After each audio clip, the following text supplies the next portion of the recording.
Another day with the dawn ringing in my ears. Oh, well, I tune into my TV show.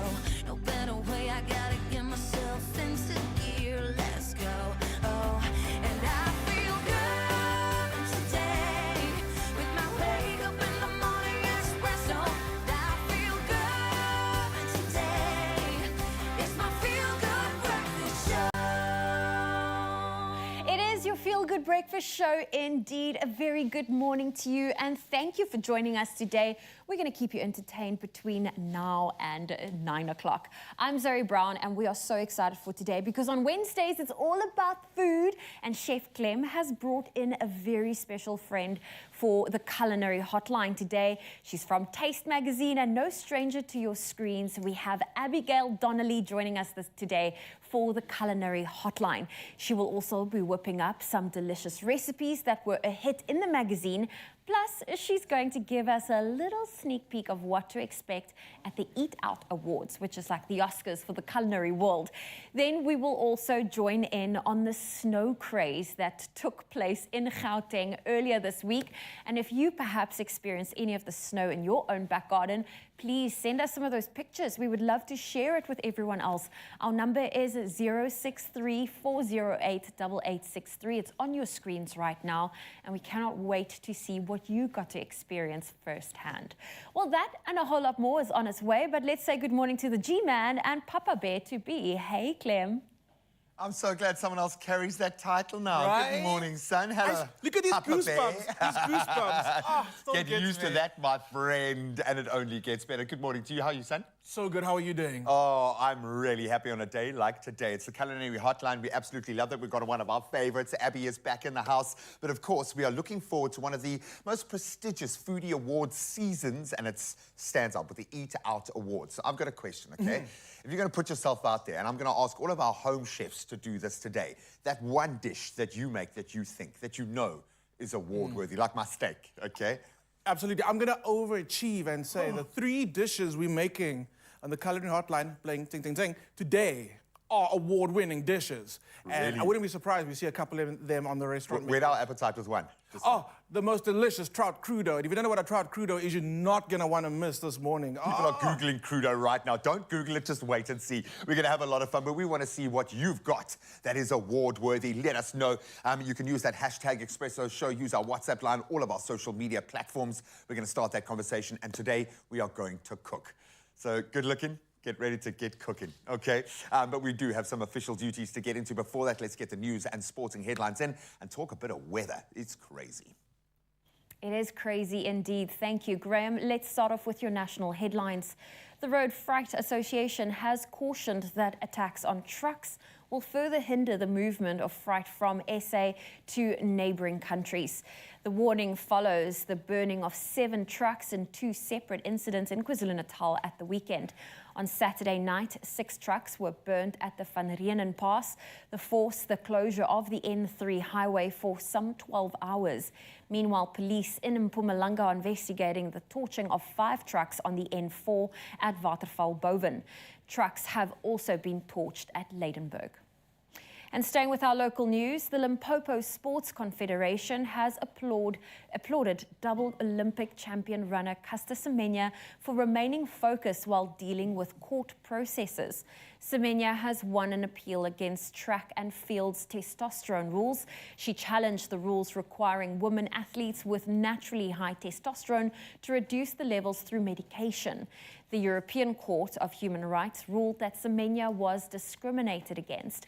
Limpopo Sports Confederation's president, Ali Pol, said other athletes should draw lessons from Semenya's experience, and Athletics South Africa said it welcomed the European Human Rights Court's ruling in her favour.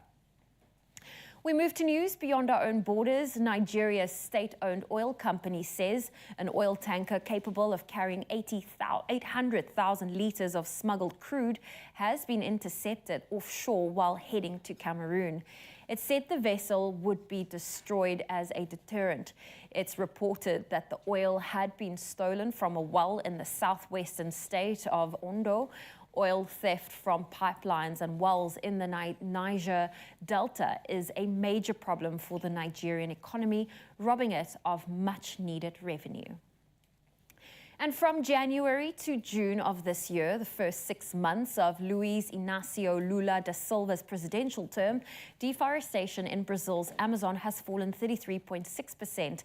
Lula's striker environmental rules led to 1,023 square miles of cleared rainforest during that time frame, compared with the same period in 2022, when 1,544 square miles were cleared under Jair Bolsonaro.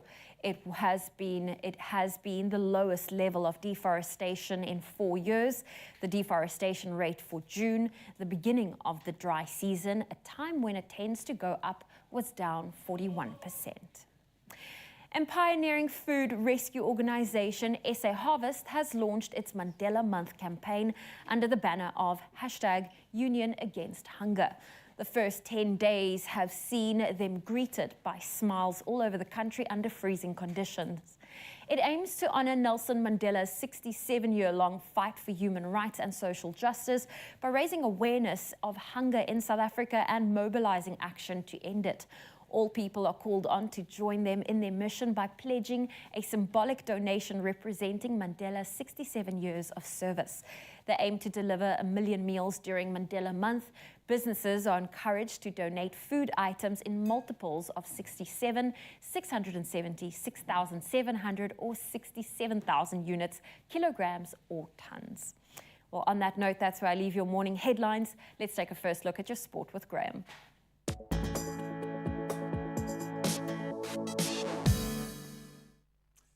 How about we go for 6,700,000? Let's push it right there.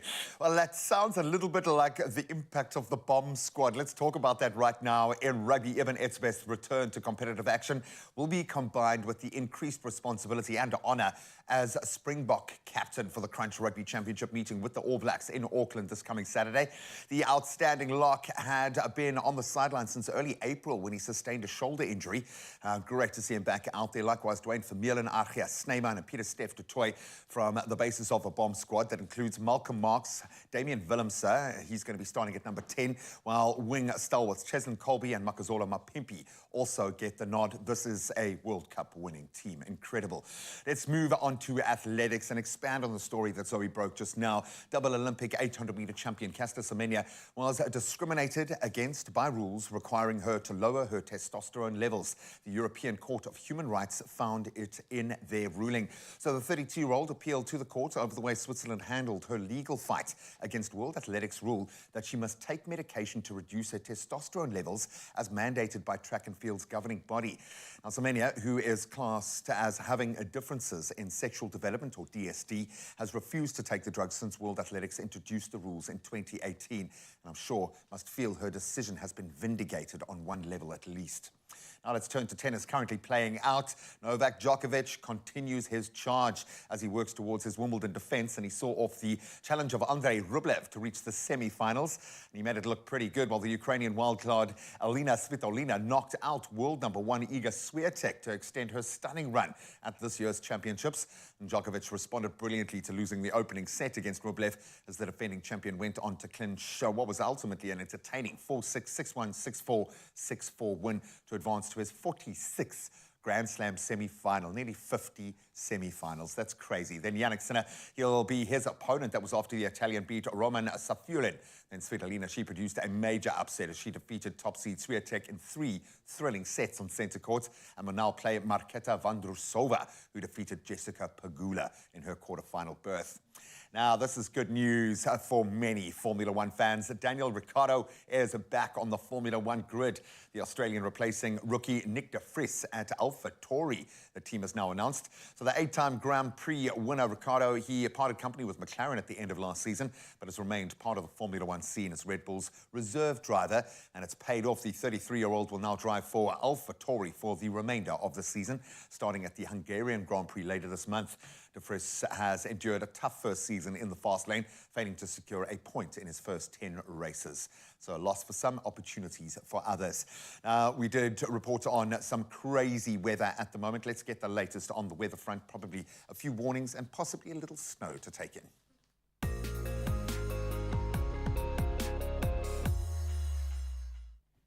Thank you, Graham. While heavy rainfall between Sunday morning and Monday afternoon has brought some relief to drought-stricken Nelson Mandela Bay, with some areas recording almost 100 millimeters in 24 hours. However, a local weather expert warned that although the catchment areas received good rain, much more was needed to break the drought. Meanwhile, Cape Town Dam's overall storage is 99.1%, and they're almost 40% fuller than 4 years ago when Cape Town was recovering from a devastating drought. The city's largest dam, the Theewaterskloof, is 104.4% full.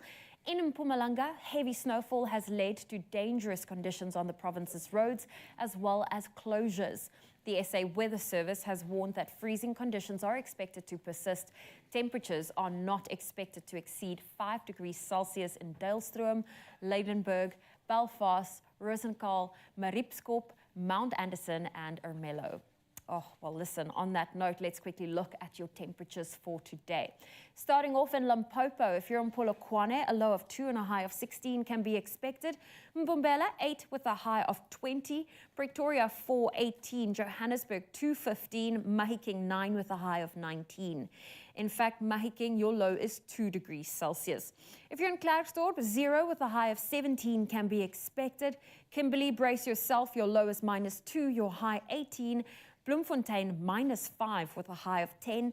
Richards Bay, rainy conditions, a low of 10, a high of 19. Pietermaritzburg, 4, 19.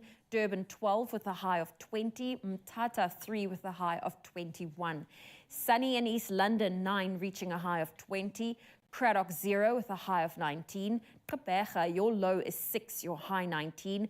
George, sunny with a low of 5, a high of 17. Cape Town, 7 reaching a high of 19. Worcester, 7, 23. Sutherland, 1 with a high of 15. And Uppington, your low for today is 2, your high 23 degrees Celsius. Well, those are your temperatures. Let's take a look at your sunrise views. Linda in Bloem captured this early morning photo and shared it with us. Thank you for that, Linda. Then Alan in Mitchell's Plain shared these bright and bold pink hues with us. Oh, that actually looks unreal. Then Shakira in GQ showing off some subtle tones. Look at that distance. Absolutely beautiful, and that's as she is on her way out for the day. And Everall in Cork Bay showcased this outstanding view. Just look at those pinks over the ocean, absolutely spectacular. Well, there you go. Those are some of the sunrise views we've received, and we love receiving yours, so please continue to share it with us. Our number is 063 408 8863. Thank you so much, Zoe, and thank you, Mzansi, for sending those incredible pictures in. Look how happy you're making us. Now we're going to keep making you happy because we've got so much to look forward to just after this. So don't go anywhere because it's the Culinary Hotline. Bling, ching, ching, ching. Coming at you in just a bit, and we're catching up with some of those Gauteng snow pics. Bring it on, bring on the videos. I want to get into the chill factor and keep things cool around here. We'll see you after this. Only you can make my day.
Bespoke. It's my feel-good breakfast show.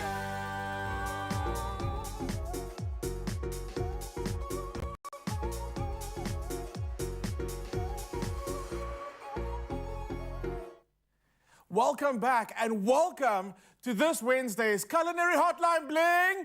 Ting, ting, ting. One more time. What was that, Chadwin? That's a good one. I love that. This morning we've got amazing, one of my mentors in the industry, someone that completely changed my career path, and I don't know if I've ever told you the story. I'll tell you about it in a little bit. We've got Abigail Donnelly in the kitchen. Woo! Now, we are getting ready for the Eat Out Woolworths Restaurant Awards this year. It's very, very exciting. So we wanted to get some inside information. So we've got Abby with us this morning. But not only to talk Eat Out, but also to help us cook 3 delicious dishes that I feel belong on an award-winning menu. Absolutely. Yeah. So these recipes come from taste over various special occasions that I developed these recipes. But I just thought because we're here for Eat Out and Taste, I treat you to a little menu. Thank you. Now, South Africa, if you have any questions for myself or for Abigail, please feel free to send your WhatsApp messages through and voice notes to 063-408-8863. You can ask Abigail anything, not even food related. You can ask her relationship questions. She can give you advice on everything. But seriously, send your questions through. We'd love to answer them. So, Abby, what are we making first this morning? Something super easy with, you know, when I look at Eat Out restaurants, when I'm judging, I look about quality of the ingredients. And this lightly smoked trout from Woolies is super quality driven. Yeah. So I love to make something that my friends enjoy, and that's like a ceviche or a crudo, anything that's marinated and a little bit raw. But because if that kind of scares you, this trout has been lightly smoked, so you could eat it right like this, you know, with a bagel or something. So it does come with its skin on, and sometimes people are a little bit scared about that, but if you've got a sharp knife, you can help it along. Or you can just pull it off. Oh, that's such a nice method of removing the Yeah, skin. exactly. Can I ask you, what is a crudo for people at home that have never heard of this before? Yeah, so a crudo is little squares of marinated fish. Okay. Okay, so quite Peruvian, Lima, that kind of, but that kind of style of country. But then, you know, you can get the ceviche as well, which is very sliced. You can get fish. You can get sashimi, which is the Japanese as well. I hope I answered that correctly. I like it. There's a lot of information. So I don't know if I've ever told you the first time I ever met you or saw you. You know the story? No, tell us. Okay, so I was a first-year student, fresh in the industry, hard set on becoming just a restaurant chef, and that was what I was going to do. And then you came in one day and spoke to this whole massive group. And I realized, wow, magazine, food styling, being involved with restaurants, like just in the way that you are, right there and then I was like, wait, this is a career? I can do that? And that morning, I changed my whole career path. Like, literally, I was like, restaurants are cool, but I want to be Abigail Donnelly when I grow up. And look at you now. But you're such an inspiration that you can literally. You're too kind. No, but it's the truth. You literally changed my whole career path, and I know for a fact that the students that come through you and work with you, they get so much more than an education that they would at their school. Because I learned more in the 3 years working with you in Taste Magazine than I did 3 years at chef school. And that's so, you can't add a value to that. No, it's priceless. It's priceless, but the inspiration you give us is absolutely amazing. But I'm curious, where does your inspiration come from? From chefs. And thank you for that, Clem, because that really means a lot to me, because the biggest part of my job is mentoring. When I entered the industry, there were probably 3 food stylists on the scene and no one. I knocked on those doors. I begged on my knees for free. But, you know, it was a very kind of intellectual property kind of, they felt a little bit threatened. So that's why I gave back. But what was the question? What inspires you? I love it. What inspires me are chefs. And that's why I came back to Eat Out and to judge restaurants. Because, you know, before it was like the big food stylists overseas and everything. But, you know, we've got such a unique offering in South Africa. We're pushing the boundaries on all levels of food, from media to chefs. And, yeah, they inspire me. I'm never going to cook like a chef, but I love the textures and the flavors, and I can take it away and develop it for Taste Magazine. And you do, amazingly. So let's wrap this dish up. Yes, So you said yeah. you've got a beautiful cubes of smoked trout. Yes, I've got seeing that. You've got the citrus in your hands. Yes, and this is the acidity that the ceviche or the crudo needs. So whether it's Absolutely. lime juice or Clement Gold juice, orange juice, lemon juice, this is orange juice. You get a little bit of the floral notes from the orange juice with the trout when You you probably actually do, cook it that way. yes. Oh, yeah. You see, you are the chef. Yeah, what else have we got? Okay, So we've got capers. Talk to me about capers, fried capers, yes, So- yes. I see they're all beautifully cooked here by our culinary backstage fabulous people. So a little bit of shallow sunflower oil because it gets that like really hot, yeah. And then I've got a little capers. Don't do it with caper berries, those are the bigger ones. And then I just pop them in and hot oil and just give them a little crisp. Nice. Nice. And then just drain them on some paper towel, not too long, don't burn them. And what happens is they give a lovely little crunch, and you need that with the nice texture of the fish. And that gives yes. that little caper crunch, which adds... How can you explain what capers taste like? For me, they're quite salty, quite briny, Yes, but they've got yes. this almost seafoody kind of flavor to them. Ah, like, I okay. feel like it could be a type of seaweed when you just kind of taste it.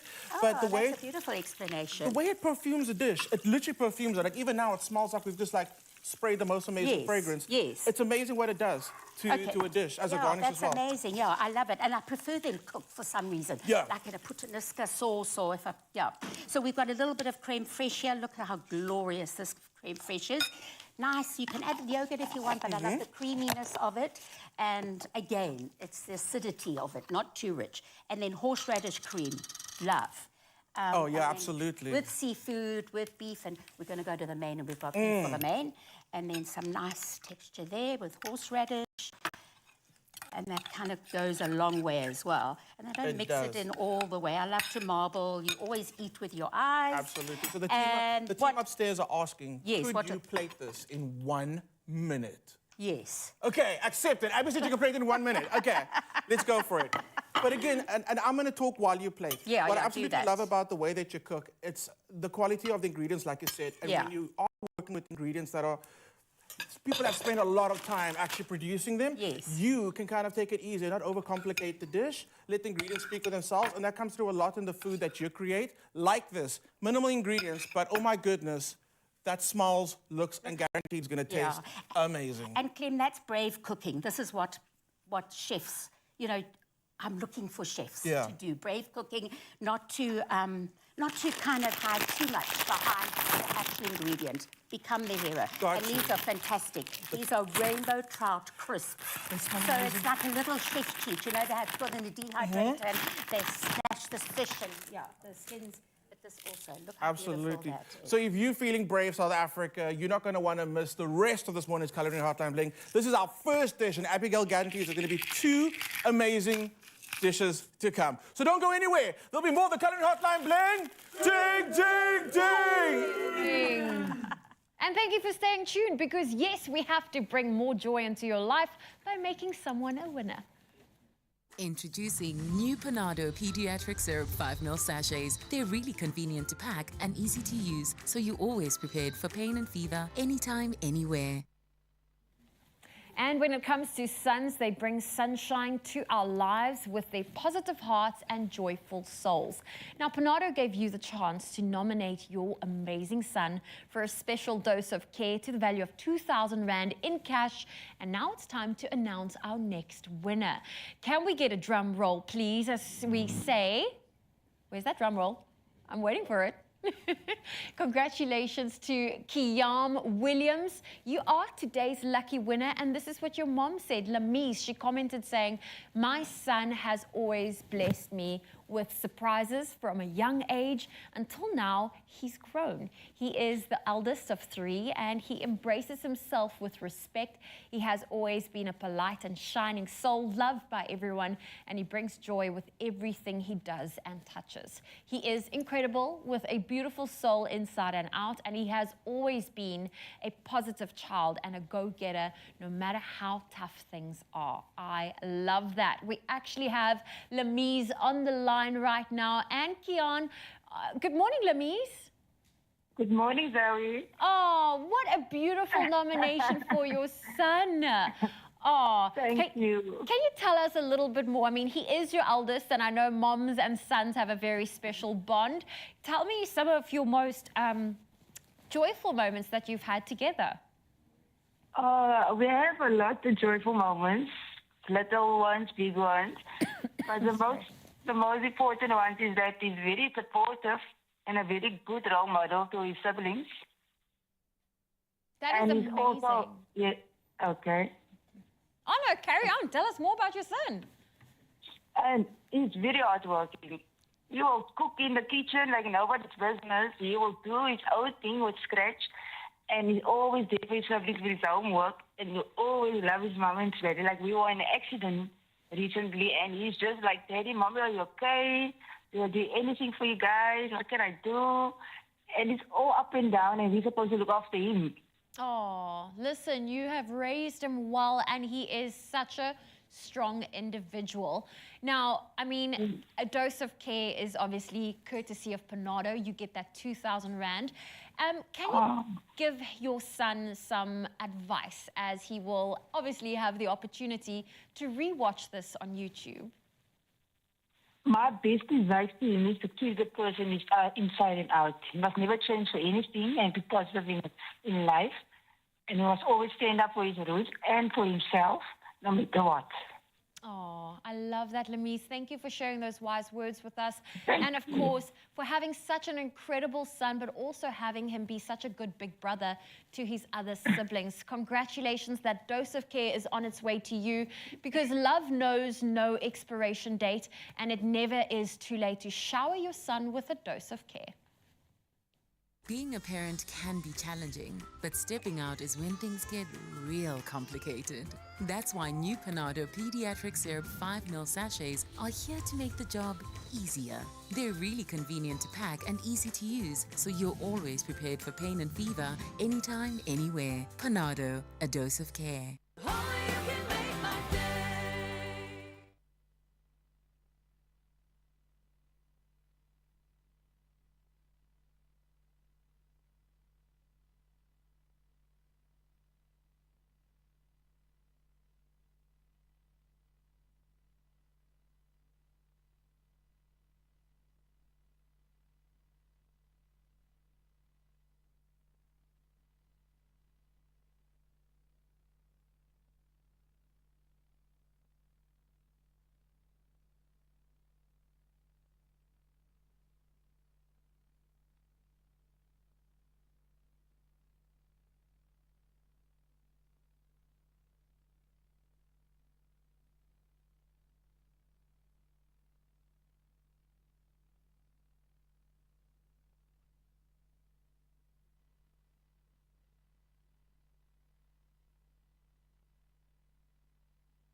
It's my feel-good breakfast show.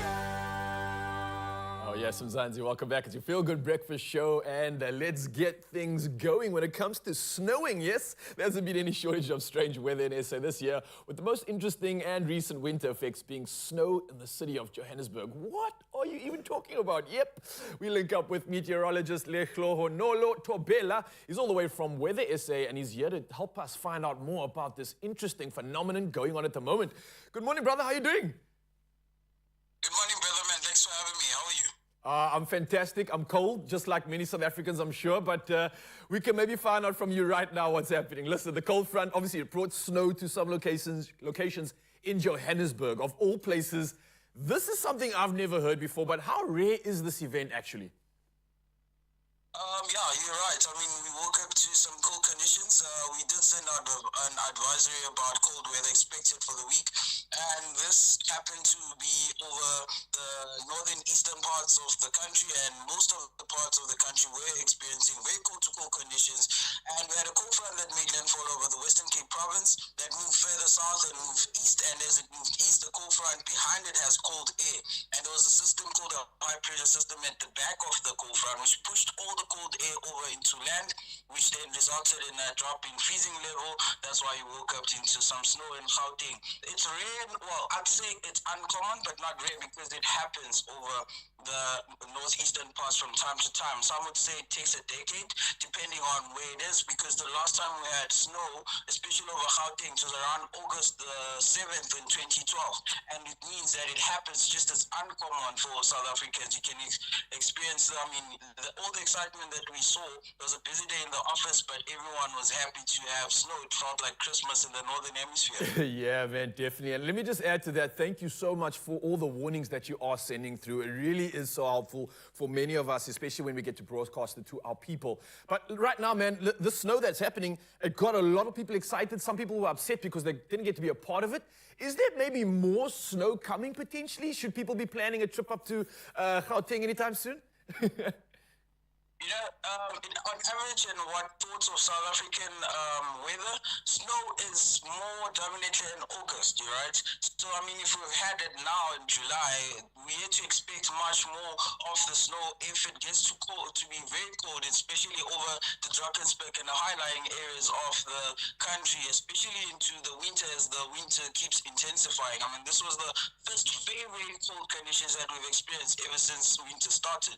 So if you are to look at what's to happen, and the more colder it gets, we are yet to still see some snow, especially over the high-lying area. I mean, yesterday I was seeing such beautiful snow on the satellite, especially over Mpumalanga, which is quite rare to see so much snow over areas like Secunda, spreading over to Dahlstrom and areas over Emelo.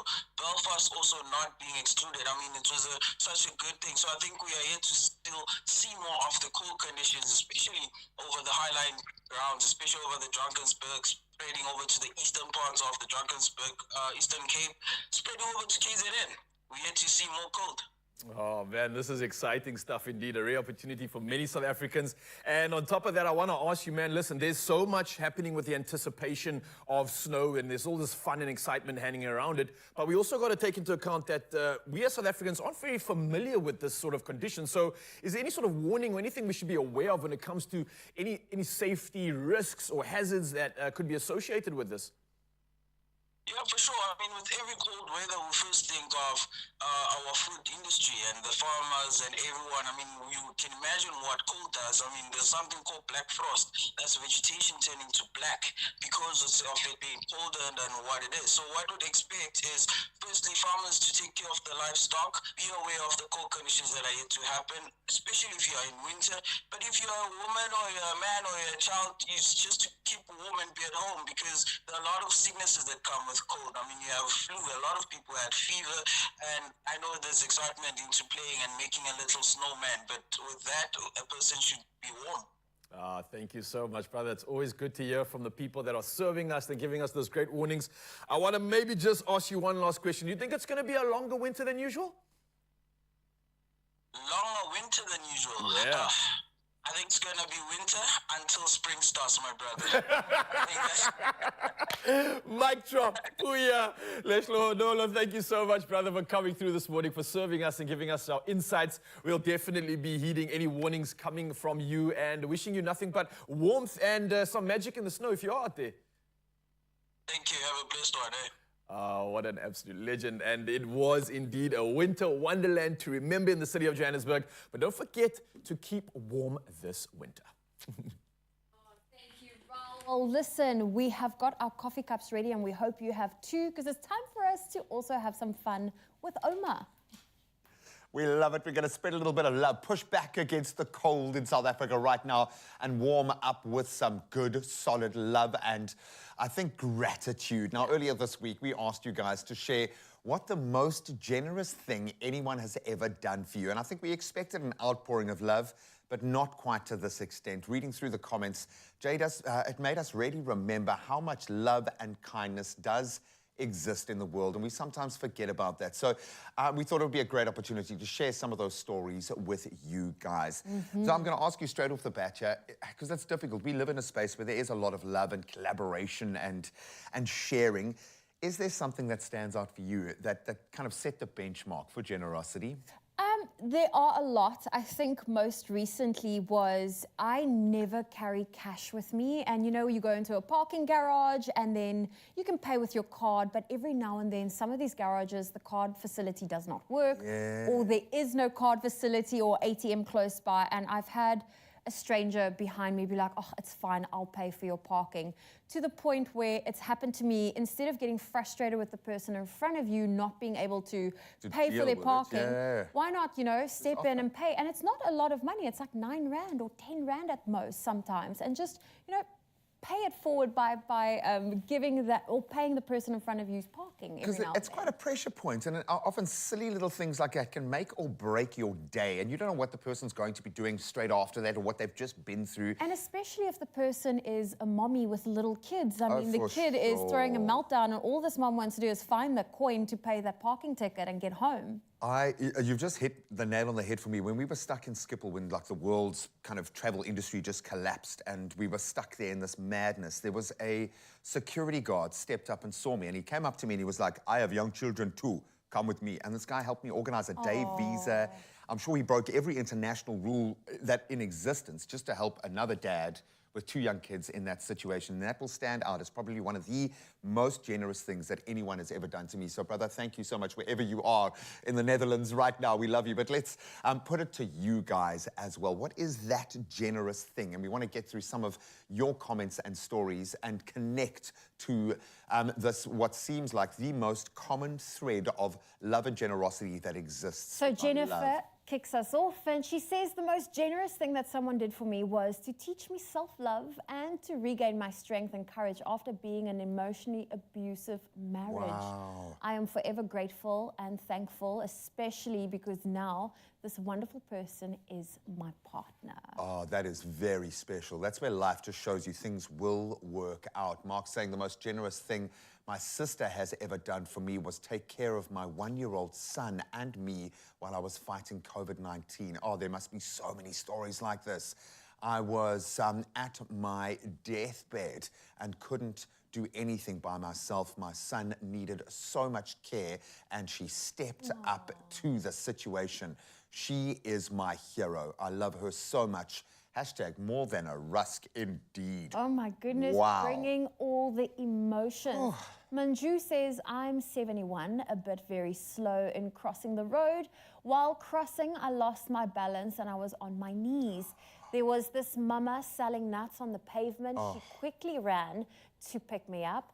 Yebo mama, did you get hurt? I said I was okay. She dusted my clothes and helped me cross the road. There are good Samaritans out there. I just think of what it means for young people to see these kinds of acts of generosity. People not being forced to do something, but just doing it because that's right. That's what you should do. I absolutely love that. Jessica weighed in with this one. She said, good morning, team. The most generous thing anyone has done for me was back in 2013 when my mother was on radiation and chemo. Things were so bad for her, and one of the nurses she didn't even know in the uniform in Johannesburg, and Jen, okay, so she was in Johannesburg, Jen offered to be my mother's caregiver during this period, and you can imagine how tough that must have been. She took my mother in her house and would transport her here Monday to Friday to the hospital and back. That is massive. That is going so far above and beyond. Till today, she is like my second mother, as she's still in our lives. Hashtag more than a rusk. We can keep this going all Oh, please, day. can we do this every single day? Wow. Every single day. That is incredible. And let's keep the love and generosity flowing. Now, to enter this week's competition with Omar Rusks, tell us, what is the most generous thing anyone has ever done for you? You can share your story with us on Expresso's Facebook, Twitter, or Instagram pages using that hashtag #MoreThanARusk, and one lucky person will win a very generous 2,000 Rand and an Omar Rusks hamper. T's and C's can be found on our website. That's expressoshow.com. Zoe, you know, just in the spirit of generosity, I know yesterday was leg day, but can you reach over and Leg day was on Monday. I can't get up, Graham. I'm sitting so uncomfortably. I can't. Can I do an it's act leg of day. generosity Yes, and fetch you please. a... I'm like, I think you can see how uncomfortable I am on this couch. All it needed was one lunge squat, Zoe. One lunge squat. Come on. Quads are killing me today. Leg day was on Monday. Today is Wednesday. It's pure torture. Oh, well, go and, even if it's something small like handing a rusk, go and do something generous for someone else. So cool.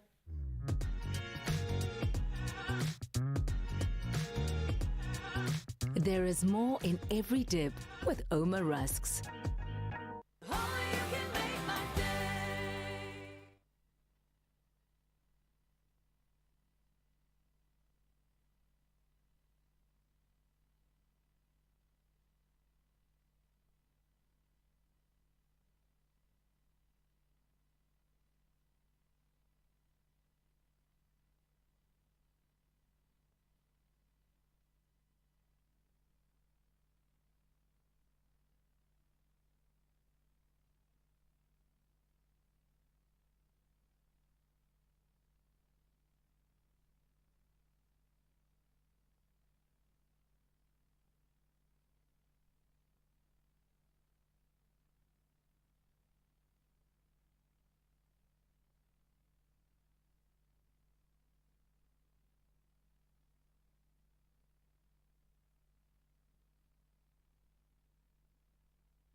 It's my feel-good breakfast show.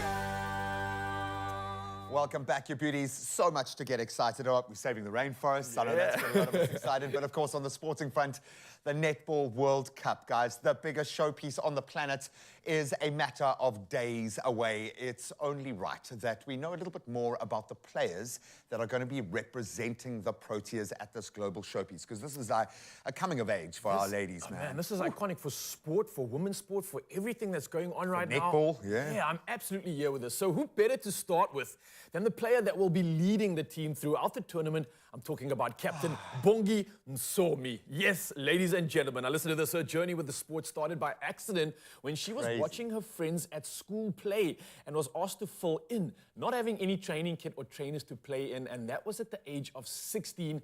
Just 7 years later, the Hammersdale-born star would make her national debut at the age of 20. And this is crazy. Now, on the top tier, this sounds like you, bro. I bet you could just rock up at a netball court and just pick it up and play for the Pro Team. That's another level, man. Leading the country on top of it. Wow. No, completely. But it just shows you, once you have the access, how fast that action can happen. So, an inspiration, I think, to the whole nation, never mind the countless young girls across the country that really do tap into that. But Msomi was handed the captain's armband in 2016, and 3 years later led the Proteas to their most successful finish at a Netball World Cup. That was after they came fourth. Sure. We've been knocking on this door. Now, the 35-year-old also led the team to the 2022 Commonwealth Games, where South Africa finished in sixth place, losing to Uganda in what was a thrilling playoff. Yeah, man, and you can feel the team is just itching closer and closer to that podium. Knocking on that door. Oh, it's going to happen now. It doesn't stop there because her accolades continue. Her club career has also been incredible.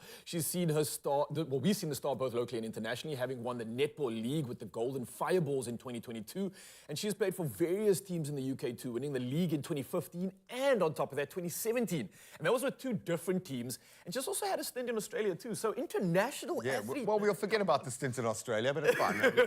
Moving swiftly on. No, but she does. She has the kind of knowledge and understanding of what it's like in that top tier, and it's such a nuanced level. So Msomi started the Bongi Msomi Legacy Project, which is probably her proudest achievement, and it's based in her hometown of Hammersdale in KwaZulu-Natal, and the project provides funding, kits, traveling expenses, and most importantly, food to help the development of young netball players in what is a very impoverished community. And you can see the fast forward that this kind of support gives. Oh, yeah, and how incredible the story is, how she's paying it forward after receiving this opportunity too. And Msomi has also done the following. She's not just been on the sports field, she's been in media too. She's graced the covers of various magazines in South Africa. Now, on top of this, South Africa is going to be in Group C for the World Cup, and that's alongside Jamaica, Wales, and Sri Lanka. So that's going to be pretty tough. It's going to be Wales will be strong. Sri Lanka I'm not so knowledgeable about, but Jamaica is one of the top tier. I mean, at that table. On their side, man. You know what I mean? Athletes come in numbers there. And it's always kind of this usual grouping. And I think South Africa is so close to earning our seat at the head of that table. We can do it. We could win this World Cup with this team. We really, really could. And I think they've been through the difficult times. Individually, they've had to prove their worth, their commitment in a field that doesn't support athletes to the degree that a lot of other professional spaces done. So the heart is there, the head is there, and the ability is there. And now, it's here, baby. It's on local soil. Man, I don't know if that story has inspired you, and I think it definitely has for a lot of South Africans right now. So maybe if you are watching and you are seeking to get more inspiration for netball and maybe replicate what Bongi has done, then you want to stick around right now because we're here to serve you. Check this out. Oh, listen, we are about to have a lot of fun, and this time fitness for kids and especially netball fitness for the little ones. I am not alone. I have Lushinka Nash with me, and then we have another Zoe on set as well as Brooke. Both of them are only 9 years old, and what is incredible is that they are part of, you know, as a junior netballer, it is very important to remember that practice really makes perfect. And to improve your game, it's also essential that you master the basic skills of netball through regular and consistent training. Now, here to take us through some of these drills is Lushinka Nash, and she's from the Into the Net Netball Academy. And both these two young stars are going to be doing this for us today. Lushinka, it's so great to have you here. Thank you for having me today. For Into the Net Netball Academy, can you tell me what ages is this academy for? So we start the girls from the age of 6 years old, and we have girls all the way up to the age of 18 years old. But we have lots of kids, primary school kids, which we love, and have lots of fun with them. Oh, fantastic. Now, Brooke and Zoe, I know you guys are wearing bibs at the moment, but Brooke, what's your favorite position to play? Probably goalkeeper. Goalkeeper. And Zoe, yours? Center. There we go. Listen, we've got our two young stars here. Now, Lushinka, when it comes to little drills for the little ones, what are the type of things we can do to get those small things that's so important for the netball, for the game, to really get them to be excellent at it? So with the younger kids, we always try and focus on their footwork, their passes, so that those two things are grounded so that once they start getting older, they can start focusing on the more intense drills. So what we're going to do today is we're just going to be focusing on some footwork and how we teach them to, in netball, you've got to land when you catch the ball, which is not an easy concept for younger kids. So we're going to focus on that, and then we're going to do some little fun drills. And also, we always try and make sure that the kids have fun. So we're going to end off with a quick little fun drill afterwards. Okay, fantastic. Let's get into the first drill. I'm so right. excited to see them get into it. Okay, girls, you know the exercise. You're going to run, you're going to land ice cream, and I'm going to throw the ball to you. Okay, pass here, and I'm going to stand over here. Are you ready? And then run, and ice cream, catch, and start throwing around. 10, turn, turn, turn, turn, and then step forward and throw the ball to me. And you can go behind the line again. Let's go, There we Brooke. go. Run and ice cream, catch, throw, throw, throw, throw, throw, and back to me. And again, Zoe, let's go. And ice cream, catch, turn, turn, turn, throw the ball to me. Let's go, Brooke. I'm going to throw as you're landing. Ice cream and throw, throw, throw, throw, and back to me. Well done, girls. And now we're going to go to the next exercise. All right, do you girls remember? We're going to focus on speed and agility and footwork, and I want you to move around the markers. Remember, we want to clear the space once you've received the ball. So you're going to run around your markers, come back and get the ball, run around your markers, come back and get the ball. Are you right, Zoe? Let's go. Run and ice cream, catch the ball, run in front of your marker, all the way around and back, catch, throw the ball back to me, all the way around, all the way back, catch, throw the ball back to me and clear. Let's go, Brooke. Run, ice cream, turn. In the front, around, make sure you're always looking at me. Don't look down, forward. There we go, and catch and throw back to me. Let's go, Zoe. Ice cream, throw back, around, clear, catch the ball. Around, clear, and catch the ball. Last time, Brooke. Go behind the line. Last time, Brooke. Ice cream. Well done. Clear. Around. Catch. Clear. Around and catch the ball. Well done, girls. This is incredible. Lishinka, come join me. Can I do one last one? Or? Yes, of course. We can do more of that. How did that feel for you? Was that a thumbs up? Yes, okay. This is incredible. I know we limited with our spacing and all of that. I love the little exercises you did with the girls, but you did promise us one more fun activity. One more fun activity. Let me just quickly remove this and this. I have one question. When you say ice cream, is it literally like the ice cream cone? What is the significance of ice cream? So, the reason why we say ice cream is that they step into the hula hoop, and that's the ice foot, which is what they land on. Because it's ice, it freezes. And then the step over the marker, which is your cream foot, so it means that you can move that foot around.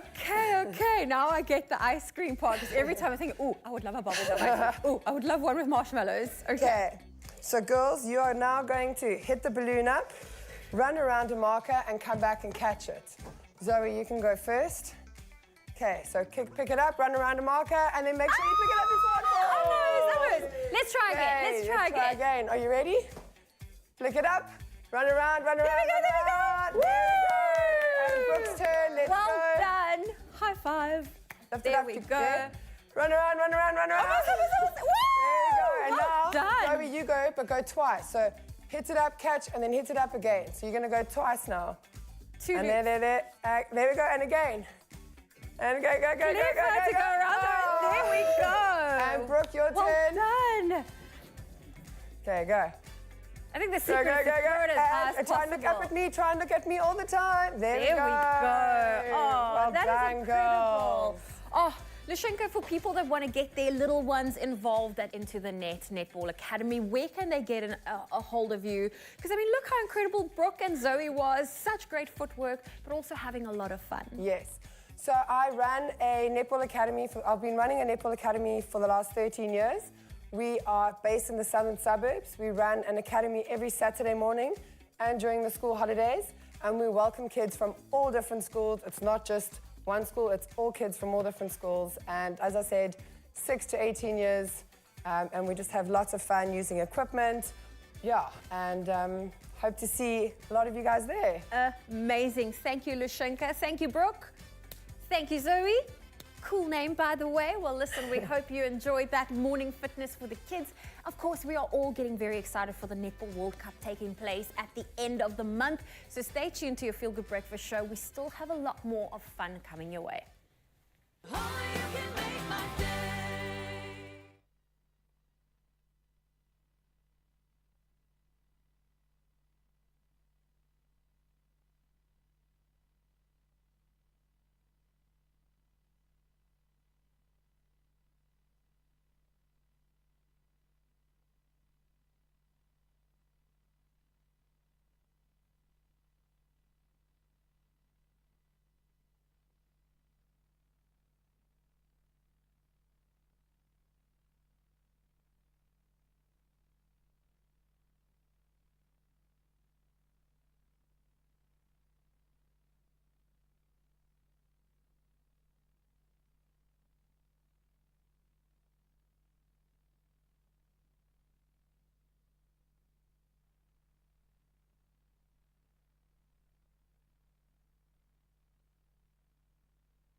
It's my Feel Good Breakfast Show.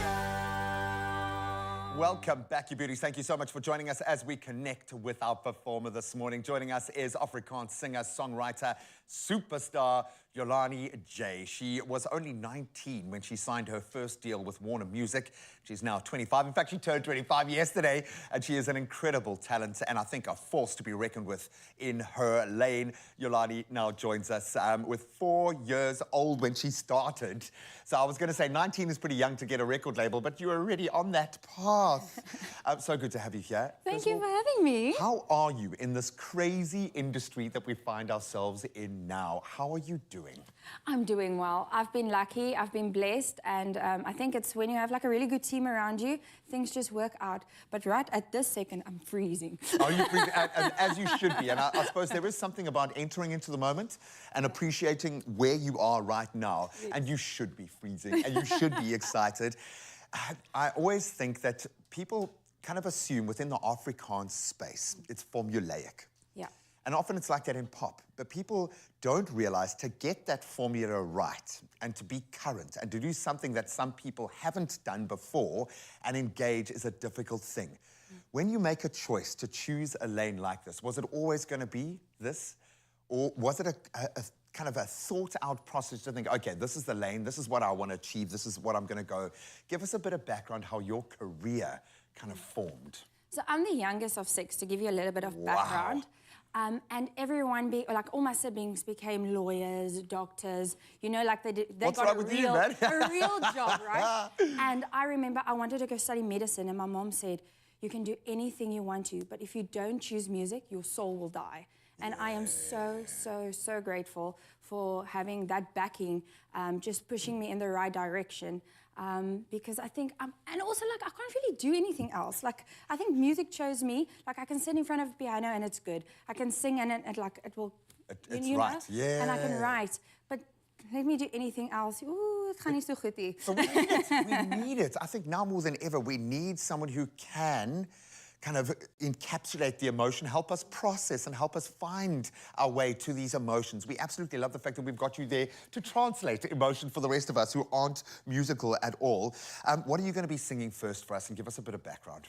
So the first song I'm going to sing is Arm, and it's about, you know, when you love someone or when you're in love, it's always opposite attracts. Or, well, in my case, it's always that Yin way. and yang, yeah. Exactly. And especially now, and if you look at like interracial couples, I think it's always so beautiful when you have a dark skin and light skin together. And like the lyric says, ons hande is verskillend, maar toch past dit in mekaar. And I think we've got to celebrate our differences and embrace it. And that's what Iron is all about. Oh, I absolutely love it. Well, we are going to be doing that in just a moment. Stick by. Yolani J is going to be performing just for you and us a little bit after we get through those news and sporting headlines.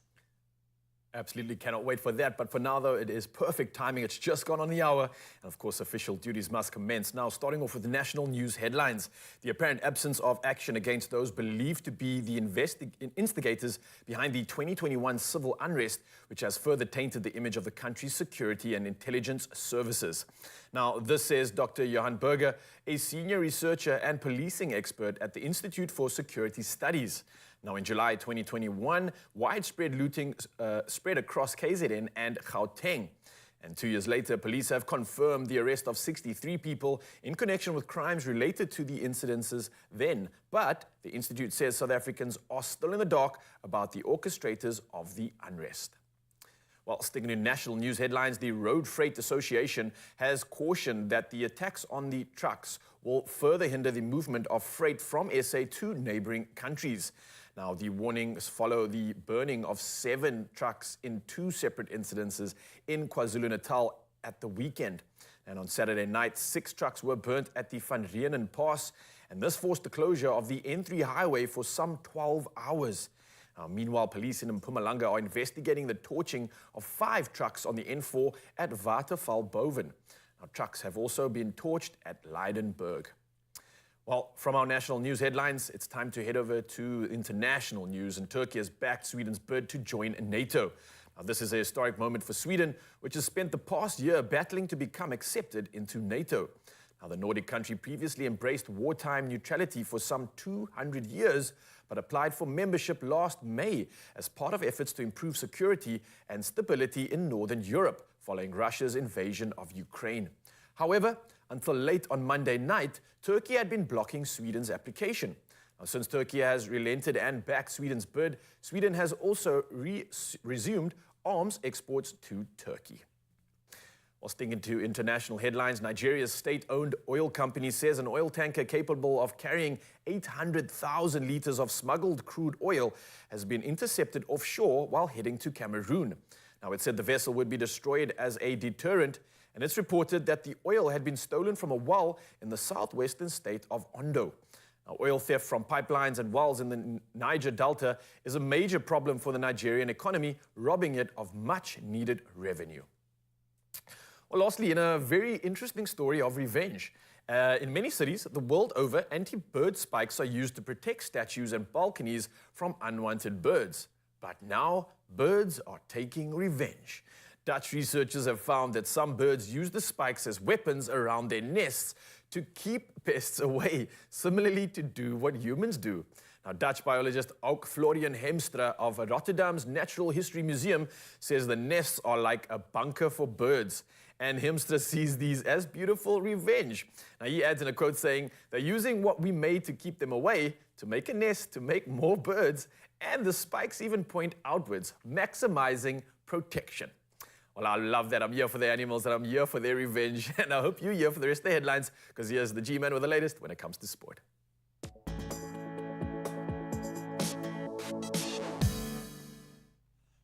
Thank you so much. Well, let's start with the bomb squad. At the head, Eben Etzebeth return to competition is going to be combined with the increased responsibility and honour as Springbok captain for the Crunch Rugby Championship meeting with the All Blacks in Auckland this coming Saturday.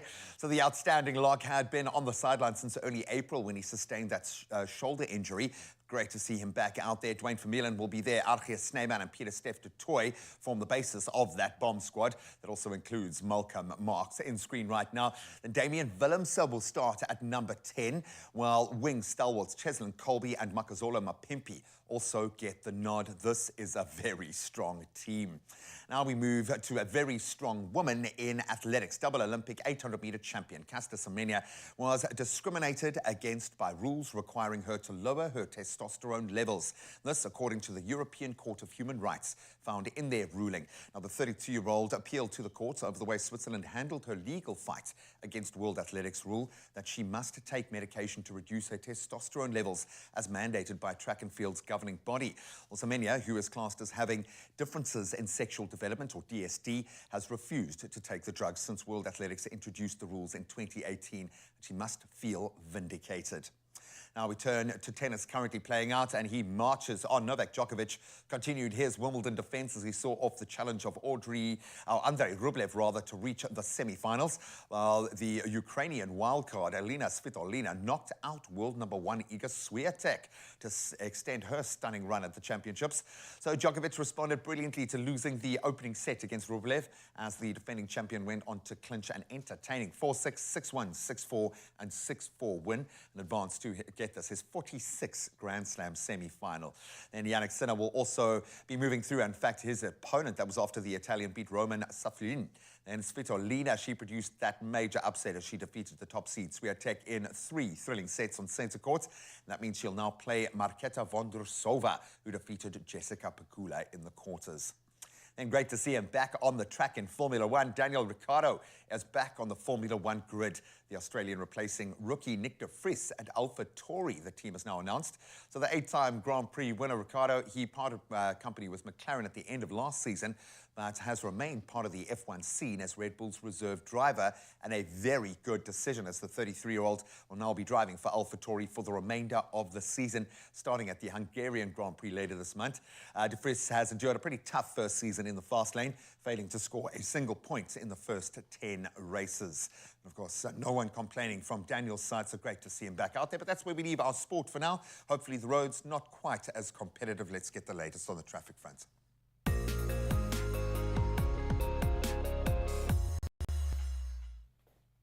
Thank you, Graham. Let's start off with traffic in Sandton, Johannesburg. There's a stationary vehicle on the N1 southbound.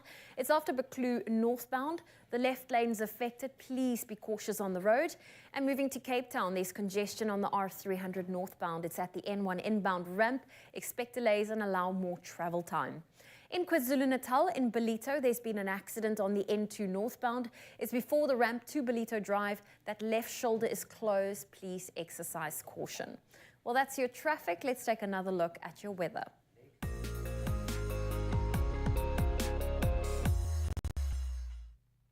And icy cold weather conditions continue, and homeless shelters around Johannesburg are battling to keep up with demand.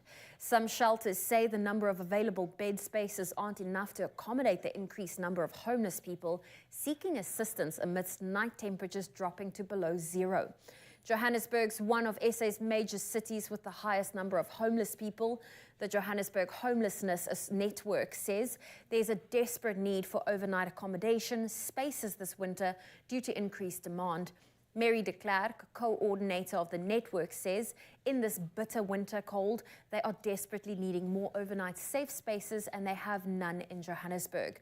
De Klerk says on Monday, when snow fell over the city for the first time in 12 years, they were inundated with people in need of assistance. Well, that was your latest in your news. Let's take another look at your temperatures. In Limpopo, in Polokwane, your low is 2, your high 16. Mbombela, 8 with a high of 20. In Gauteng, Pretoria, your low is 4, your high 18. Johannesburg, 2 with a high of 15. Mahikeng, sunny with a low of 2, a high of 19. Klerksdorp, 0, reaching a high of 17. Kimberley, -2 with a high of 18. In the Free State, Bloemfontein, your low is -5, your high 18. Moving to KwaZulu-Natal, in Richards Bay, your low is 10, your high 19. Pietermaritzburg, 4, 19. Durban, 12, reaching a high of 20. Mthatha, 3 with a high of 21. East London, 9 with a high of 20. Craddock, your low is 0, your high 19. And Gqeberha, your low is 6, your high 19. In the Western Cape, George, your low is 5, your high 17. Cape Town, 7, 19. Worcester, 7 with a high of 23. Sutherland, a low of 1, a high of 15. And Uppington, your low is 2, your high 23 degrees Celsius.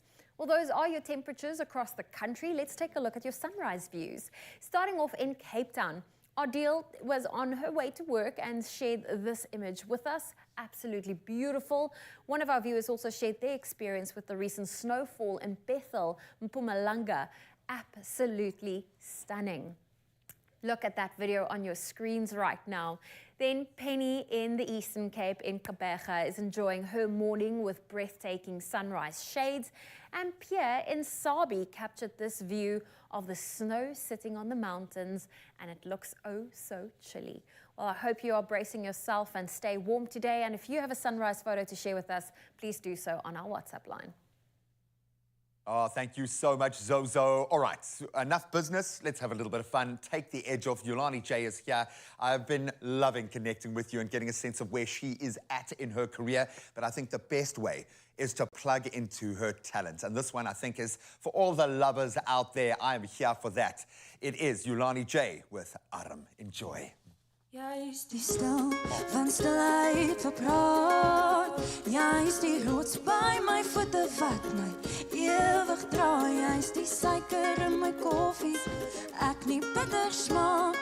Heeltemal verlore sonder mekaar. Jy's 'n bietjie en ek's baie, jy is meer, ek's min. Jy is stil en ek maak geraas.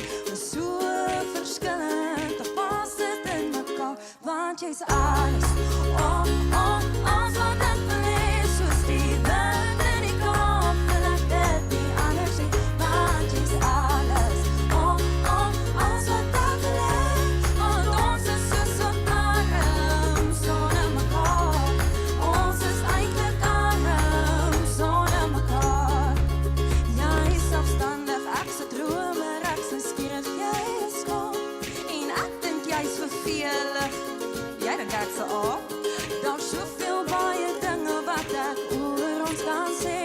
Ons hande is verskillend, maar tog pas dit in mekaar. Want jy's alles, alles wat ek wil hê, soos die wind in die kop, wil ek dit nie anders sê. Want jy's alles, alles wat ek wil hê, want ons is soos 'n arm sonder mekaar. Ons is eintlik arm sonder mekaar. Want jy is mooi en as mooi, dis soos ek en dit. Want teenoorgestelde is net nie dieselfde. Ons is oos en wes, maar is ver van mekaar. Ons is soos 'n arm sonder mekaar. Ons is eintlik arm sonder mekaar.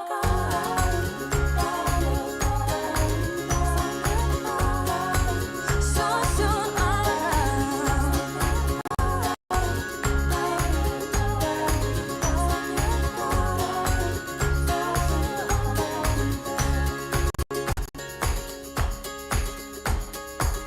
Jy is die stil van stilheid verpraat.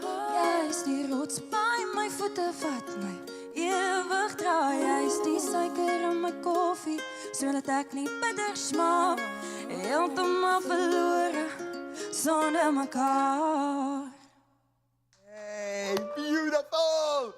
Oh man, you just melted. Whatever residual snow was left in the country just melted away and the sun came out. We absolutely love it.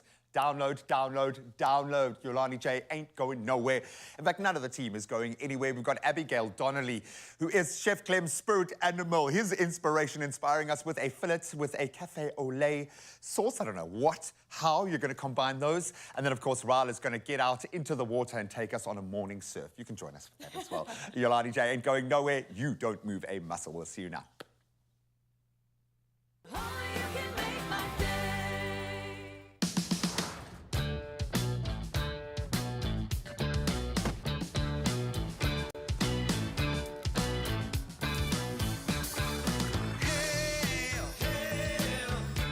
Jacobs 3-in-1, the perfect combination of coffee, milk, and sugar. Jacobs, the magic aroma.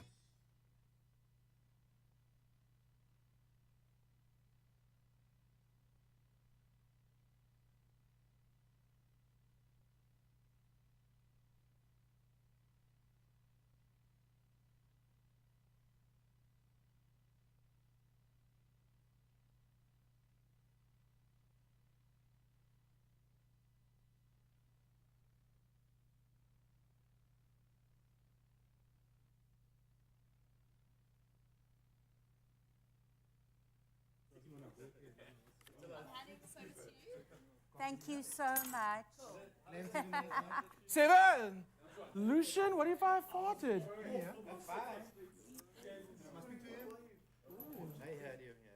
Coffee actually comes through.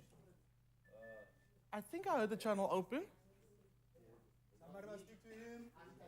Can I get a test in my ear, Lazzy? Can I get someone testing in my ear? Oh, sorry. I can hear you. Thank you. Thank you, Lazzy.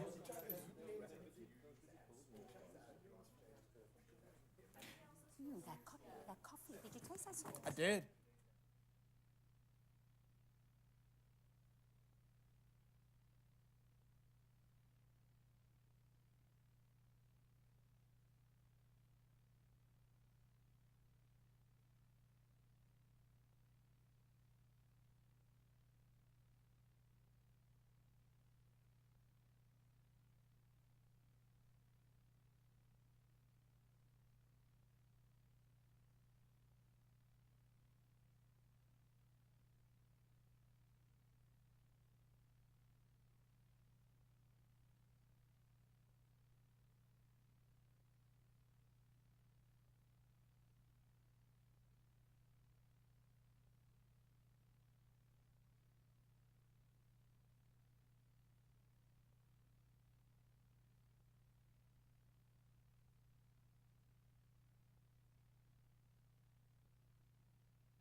We have exciting news for all you young chefs. Yes, you guessed it. The Excella Young Chef Competition is back. If you are a qualified chef with at least 3 years of experience, are under the age of 35 and have a confident TV personality, then enter to stand a chance to compete for a 20,000 Rand cash prize and that coveted title of Excella Young Chef for 2023. Just follow the Excella Young Chef Competition link on the Afternoon Express's Facebook, Twitter or Instagram pages or on our website. Upload a video of yourself sharing your name, a short intro about who you are, where and when you qualified, and describe your signature Excella dish using Excella rice, Excella sunflower oil or Excella mayonnaise. And also, tell us why your dish is made excellent with Excella. Entries close at midday on the 21st of July, 2023. T's and C's apply and can be found on afternoonexpress.co.za. Excella, a taste of pure excellence. It's my feel-good breakfast show.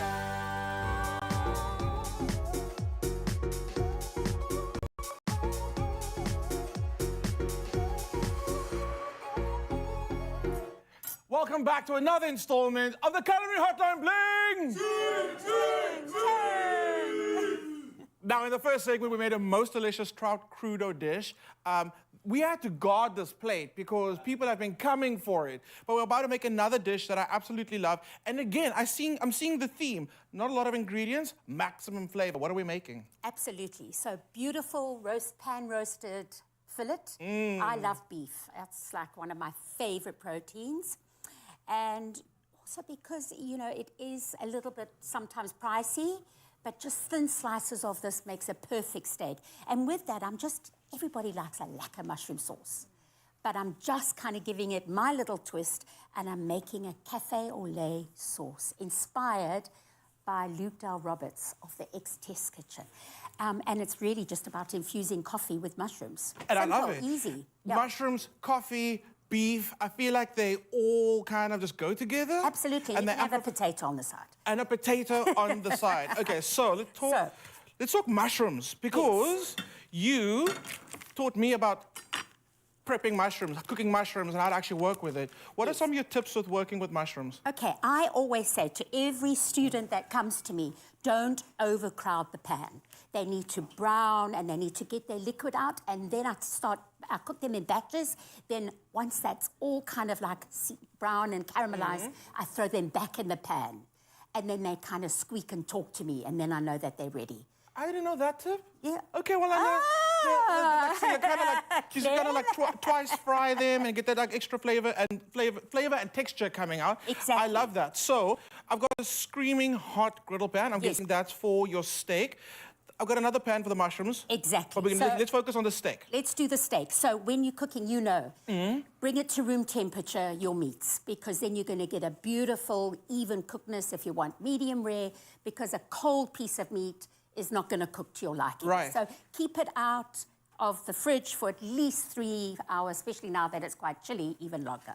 And people get scared when we tell them to take their meat out because they think it's going to become... there's a certain temperature category, how we call, where food becomes potentially hazardous. Meat takes very, very long to get to that point. And like Abby said, especially with the temperature being so cold now, you can take your meat out the fridge and let it rest for like 4, 5 hours at the moment. I mean, if you just think about butter, the butter you're leaving on your counter at home right now is so hard. Exactly, yeah. So make sure you take your meat out. And also, when you do make this recipe, a very subtle amount of butter is required. I love the amount of butter in the sauce. You know me, Clem. I'm not shy of butter. No, not at all. I love butter. And that brings like all that beautiful flavor. Then I'm just going to pop some fresh thyme, a few little sprigs. You can add some little rosemary. I love how it like it's popping and the butter goes up a little bit brown, which is the caramelization. And then we've got some nice little baby button mushrooms. Oh, they're very cute. But what I also love, and I know that on set you've seen them styling, is that I love texture, and I think it's much easier just to tear big brown mushrooms or something. Gives it character, and the kind of juices go into those little thingamajigs. What are they called? Thingamajigs? The fibers. Yeah. Calling them, I don't know. Yes, But so you taught me this trick years ago, and then later on I actually found out it is the best way to actually prep your mushrooms by tearing them, because the way they tear in their natural fibers, so they don't steam too much when they're actually in the pan. Exactly. They get that crust on it. Exactly. And this looks absolutely amazing. You can flambe with a little bit of brandy if you want, but the cafe au lait. Beautiful. Looking around for brandy. Beautiful cream. Should we flambe? Let's do it. I know that you want to do that. I don't know why. Okay, I'm going to hide the brand name to everybody out there. I don't know who let the little bottle of brandy out. It wasn't planned. Okay, so I'm going to let you do the... You do that. Okay. I'm going to now add some coffee beans. And honestly, it's something that you can probably do even a week before and keep these coffee beans a little stronger. You need that like little bit of bitterness, which just like... Just makes a little bit of a twist. So I'm just going to bring this to the simmer and let it stand for 3 hours overnight or even a week. So, can we talk about most memorable moments in your career? Because mine just got triggered. Okay, you go first. You go first. I've had so many, whether it's travel and seeing people become their own stylists. I can't pick one, but I can pick very scary ones, and it included you. So can we talk about the very scary moment that included me? Okay, so years ago, Abby and I were on Was it that long ago? It was. Makes me old. Okay, I think it was like 6 or 7 years ago. Abigail and I were on a cooking shoot together, a braai shoot, and obviously with magazines, we're always trying to get the most like vibrant fire flames, and just make the food look really good. And we were using an accelerant.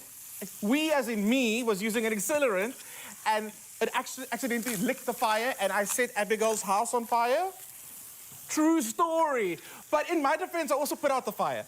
You did, and you lost all your arm hair. All the arm hair. And you actually had a tot of brandy on set. Immediately afterwards, yes, I'm not going to say. Immediately afterwards, I had a shot of brandy. So it's quite, this dish is quite, bringing back all the memories.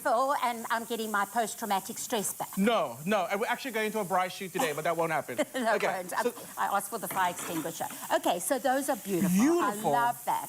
Okay, pretend, because we're on TV.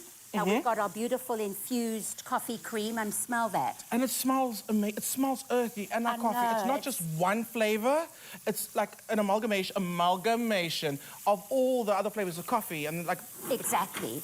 And you know, cream, butter, thyme, mushrooms, brandy. I mean, you can add that, and you just reduce it to as thick as you want. Yeah, and it's just glorious. Butter browned a little bit. Got you. So it brings in that So we're going to have to go, but we're not done. We're going to come back a little later and see how we plate this. South Africa, cool. do not go anywhere. We'll be back with more Culinary Hotline. Bling! Ting, ting, ting! Wow. Woo. I can understand why we've had like armed guards around the kitchen table for the last 20 minutes. Absolutely. I tried my best and I got a cut on my hand. I just got the slap. Let's have a financial chat now to keep our minds off the delicious smells that are coming out of the kitchen. And I think we all want more money. Yeah. Yes, can I leave it there? I'll just leave it there. But what happens when you need more money? What would you do and what are you willing to sacrifice? Time to find out in another round of Would You Rather? Dun, dun, dun.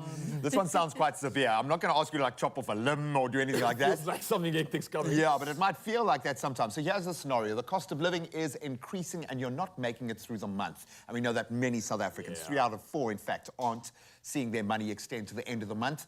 We need more money and want to feel more comfortable. So would you rather take on a side hustle or make drastic lifestyle changes? Tighten the belt.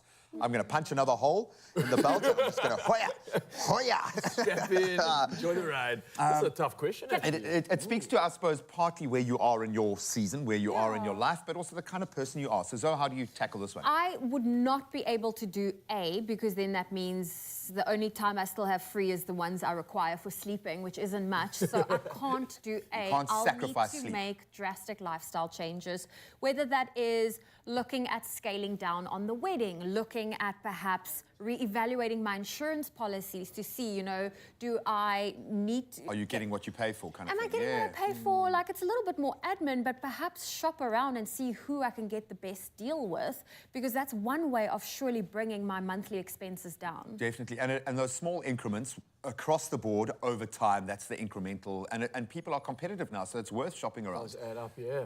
Hustle, hustle, hustle, baby. Come on. Like I've been in this scenario many a time, especially in the past, and gone through it all. The first thing is like, I look at the budget for the month and I'm like, okay, because I want to now pay for something and I need this money for this, I no longer can do the following. And it gets to the point of like, I can't eat as extravagantly or I can't do certain things and I'll compromise myself. Then realize like, I'm not going to be able to do a lot. Nah, let me take the side hustle rather. This is a lot easier. And if I get an opportunity to take the side hustle and it works, great stuff. But worst case, I'll have to go to B again and then cut something out, unfortunately. I suppose you've got to be adaptable, and I think a lot of people are finding that now, but it's whether you can generate the side hustle. Well, so let's find out from the peeps what you guys had to say online. And it feels like, dominant. Kicking us off. She says, B for me. I think if I can lose the weight, I would save so much more because I would eat less. Oh. But she's incorporating a goal within the challenge, which is great, man. Challenge solution. I like it. Well done, man. Lavinia also comes through saying, hey, side hustle will do. I can't change my lifestyle. In fact, the lifestyle of my kids too. I like that. Being honest about it. This is the thing, and I think Linz and I had to get real with ourselves, because we realized we were willing to sacrifice so much to protect the bubble, the integrity of our children's model. They're living with you as well. They need to understand challenge, hardship, sacrifice, life. You know, you're going to do them a disservice. Then Jane's saying a side hustle will do. Good morning, Team Expresso. Happy Wednesday. She's made her choice. Decision done. Gary also agreeing with A, side hustle. I can't change my lifestyle. I'm too accomplished. I like this. I feel like people have set up their lifestyles really good. Don't affect that, please. Don't ruin my lifestyle. Come on. Especially Gary. I don't think anyone's going to change Gary Oakham, so don't even try. We love the honesty. Thank you so much for that. Where there's a will, there's a way. And whatever your take is, be it a drastic lifestyle change, doesn't mean that you have to sell all of your stuff. It could be as simple as being more strategic about how and where you choose to spend your money. Every cent, literally now, every cent saved does add up. So think where you can make those small incremental changes. Check this. This My Goals Plus account gives you cash back on groceries and 25 cents back per litre at BP. That's lit. Lit in 2023.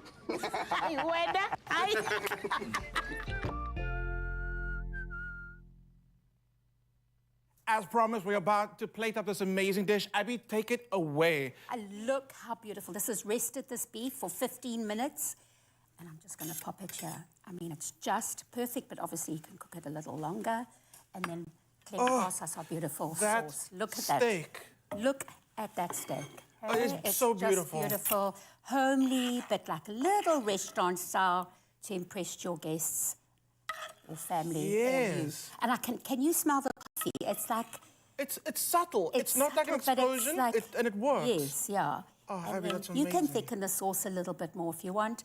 And I'd just serve some tender stem broccoli with it. next to it. Nice. And use it as mops, and yeah. There we go. That's South Africa, don't go anywhere. We'll be back real soon with some more Culinary Hotline bling. Ting, ting, ting!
Now you can generously give a voice to Storytime.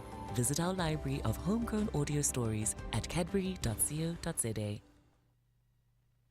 It's my feel-good breakfast show. Yes, Sanji. See, we are so not used to seeing snow and seeing South Africans playing snow. We just don't even know what's going on. So this week, yes, the snow in Gauteng took social media by storm, and understandably so, like kids in a candy store, and we love it. It goes to show that we have the power to have something trending, even the weather, and I like it for the right reasons. Now, who else could be better to chat to about this trending topic which is taking social media by storm? Yes, we've got TikTok royalty, Mark Fitzgibbon. I mean, dun, dun, dun. We're going to have to give you a new title every week. Every week it's something new, but I love this. I love that we have gotten to the point where we can actually just speak about the weather on a morning show, you know? It's making headlines. It really is. It's driving algorithms. Yes. Being slightly older than the norm, I've lived through a couple of these crazy kind of snowy days in Gauteng, and it was amazing to me because we never see it.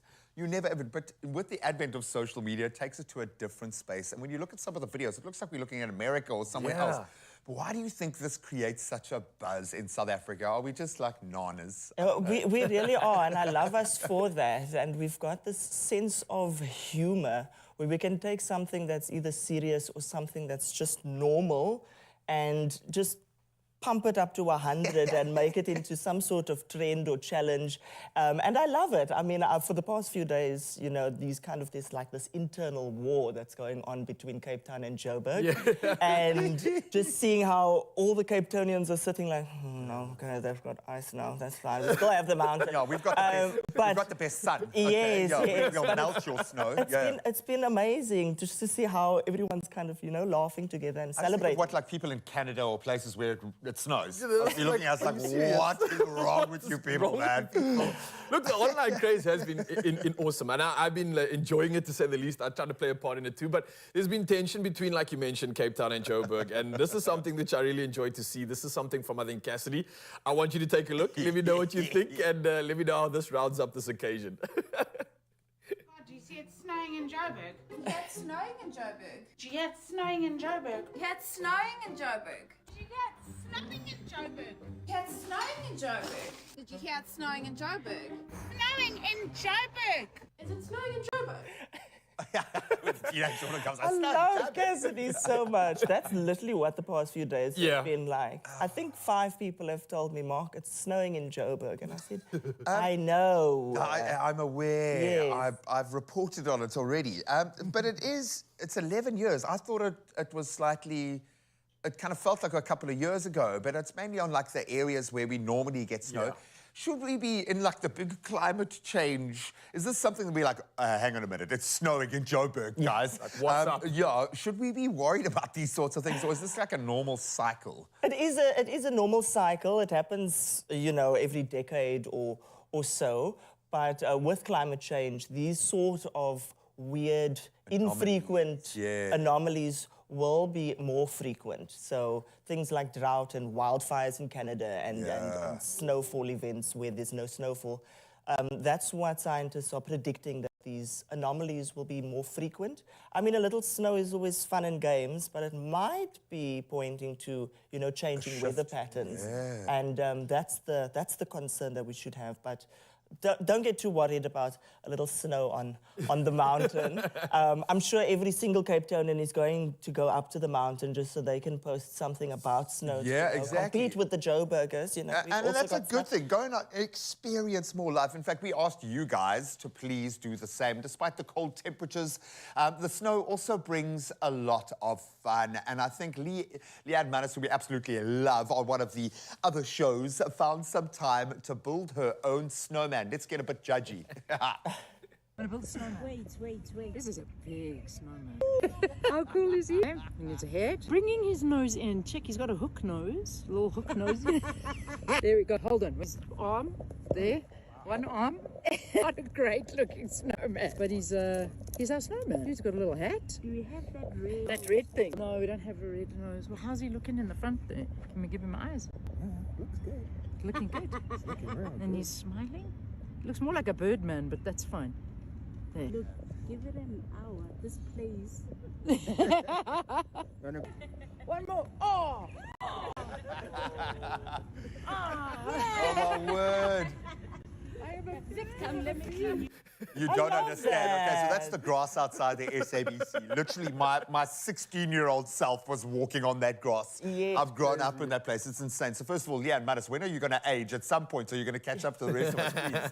But so cool, man, because we don't get to make... Have you ever made a snowman, bro? I actually have. Not here locally, but I had an opportunity to go up to Sabi, and it was snowing, and I get the hype. I'm a kid that watches movies and sees winter, Christmas. When you get to experience it, you can't not shout out, it's snowing! Yes. Like, if there's snow on the ground, it doesn't matter how little, I will scrape my fingers off to get every ounce of snow to make a little mango snowman like the... Oh, completely. You know, so weirdly enough, it happened in Cape Town this past weekend, just before the snow came through. I was convinced it was going to snow here. I was walking the dogs and hail came down and ice. It was crazy. Clumped up into these balls, and I was like, it kind of looks like snow. Let me just put it into a file, you know? Weaponized snow, man. But of course, we put it to you guys to share some of your lived experience while it was snowing. So let's take a look at some of how you were embracing this, I'm going to call it a weather anomaly here in South Africa. Ooh. Oh, wow. And it's proper snow. It's not like it's just a little bit. And it's not like it even looks like South Africa. I'm like the stoop of Alaska. That's weird. Of Alaska. No, the problem is, but I've spent some time, like I was in New York when it did properly snow, and after like 2-3 days, you're over it, bro. Yeah. When snow turns to sludge and the cold is in your eyeballs, bites you're like, the okay, can I warm up my eyeballs? How do you do it? It is freezing, man. So thank you so much to all of your contributions. Thank you so much for getting out there and just being big kids like the rest of us, Mark. Thank you for just being so awesome, man. Thank you so We much. absolutely love the fact that, yes, the snow has been front page news here in South Africa for a change. And while it might be snowing over in Joburg, it's been sunny skies in Cape Town. Not warm, but sunny. And over the last few weeks, we've really been enjoying hitting pause in the day and finding time to just stop and enjoy, a few moments of peace.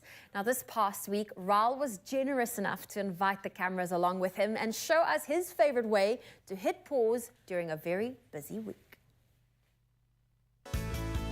I would never be able to do the things that I do in all the crazy spaces that I play in without having my cup full. Right now, surfing is one of my favorite ways to hit pause. It is offering me so much, and it allows you to just kind of go out there, be you, and have fun. Yo, what is up, you beautiful souls? Muse is absolutely cooker looking. The sun is out, the waves are looking good, so it's time to get in. There's lots of smiles, there's lots of playing. I don't see any people with stress on their faces. I don't see any people with anger. The emotions here are just feel good.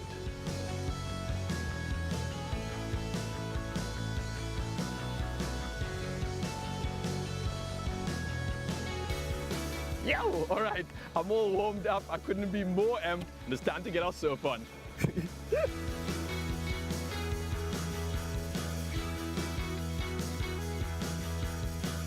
The feeling of the water, it's absolutely insane, especially when you're surfing. Number one, you just expect it to be cold, but it's more than that. If anything, the cold is refreshing. It invigorates you, it makes you come alive. And beyond that, when you really start surfing and moving on the water, it becomes like this soft pillow. It's a wild combination of fun.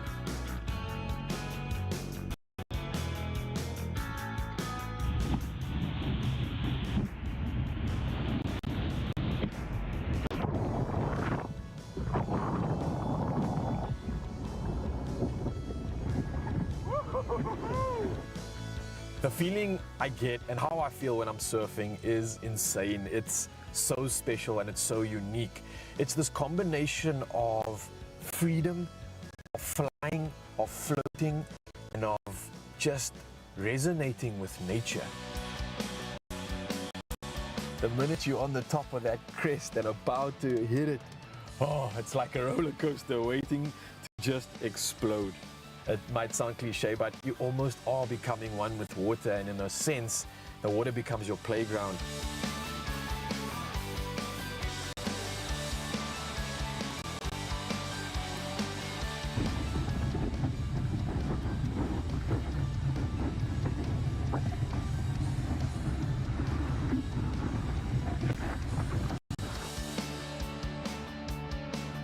In this moment, I'm feeling so grateful for my ability to be able to play in spaces like this.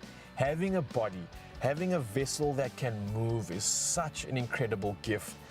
But then using that gift to really truly experience, that is an opportunity like no other.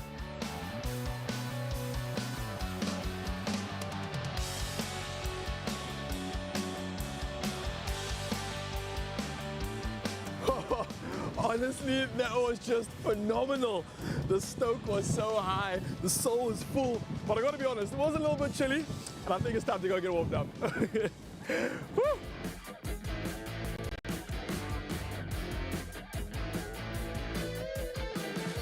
Muse honestly is such a lekker place. I mean, there's so many restaurants behind me for one, right? You can get any food or any drinks that you want, but When I get out of the ocean, I want a hot cuppa immediately, and that's why I have the advantage of Jacobs. Their instant classic cappuccino is just that. It's providing me with the opportunity to have a classic hot cuppa coffee right here, right now after my surf and warm myself up. Having a moment to just sit down, relax, and take in the surf that I've just had. Oh, there's no better feeling. Now add to that a hot, warm cup of coffee. Oh, it's just pure bliss. It's a moment to reflect, and I think you really earn that after all the energy you exert out in the ocean. You forget how much you're using your body. This moment right here is just like relaxation at its finest, and we've earned it. Now, honestly, I know a lot of us can get caught up in the mantra of thinking there's just no time or we are too busy, and especially for ourselves. But I think there's always a moment to find, especially when it comes to nature, and it's imperative that we make that time for ourselves. Why? Because it's the thing that stimulates us. It's the thing that fills up our cup and allows us to share that with the rest of the world. So for now, though, it looks like my belly's definitely full. Oh yeah, and it's time for another surf. The waves are calling. Kawabanga!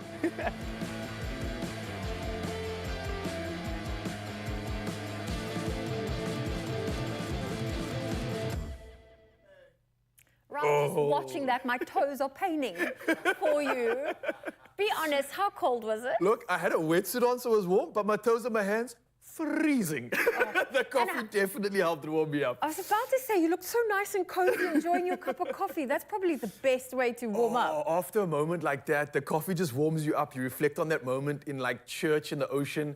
It's absolute bliss. I can't think of anything better, truly. I mean, other than sipping on it right now. Oh, Yes. well, listen, you enjoy your hot cup of coffee, and whether for you, if you're going for a surf, a walk outside, or simply just taking 5 minutes to drink your coffee in peace, prioritize those small moments that will really bring you some peace, and just simply hit pause. Kawabanga.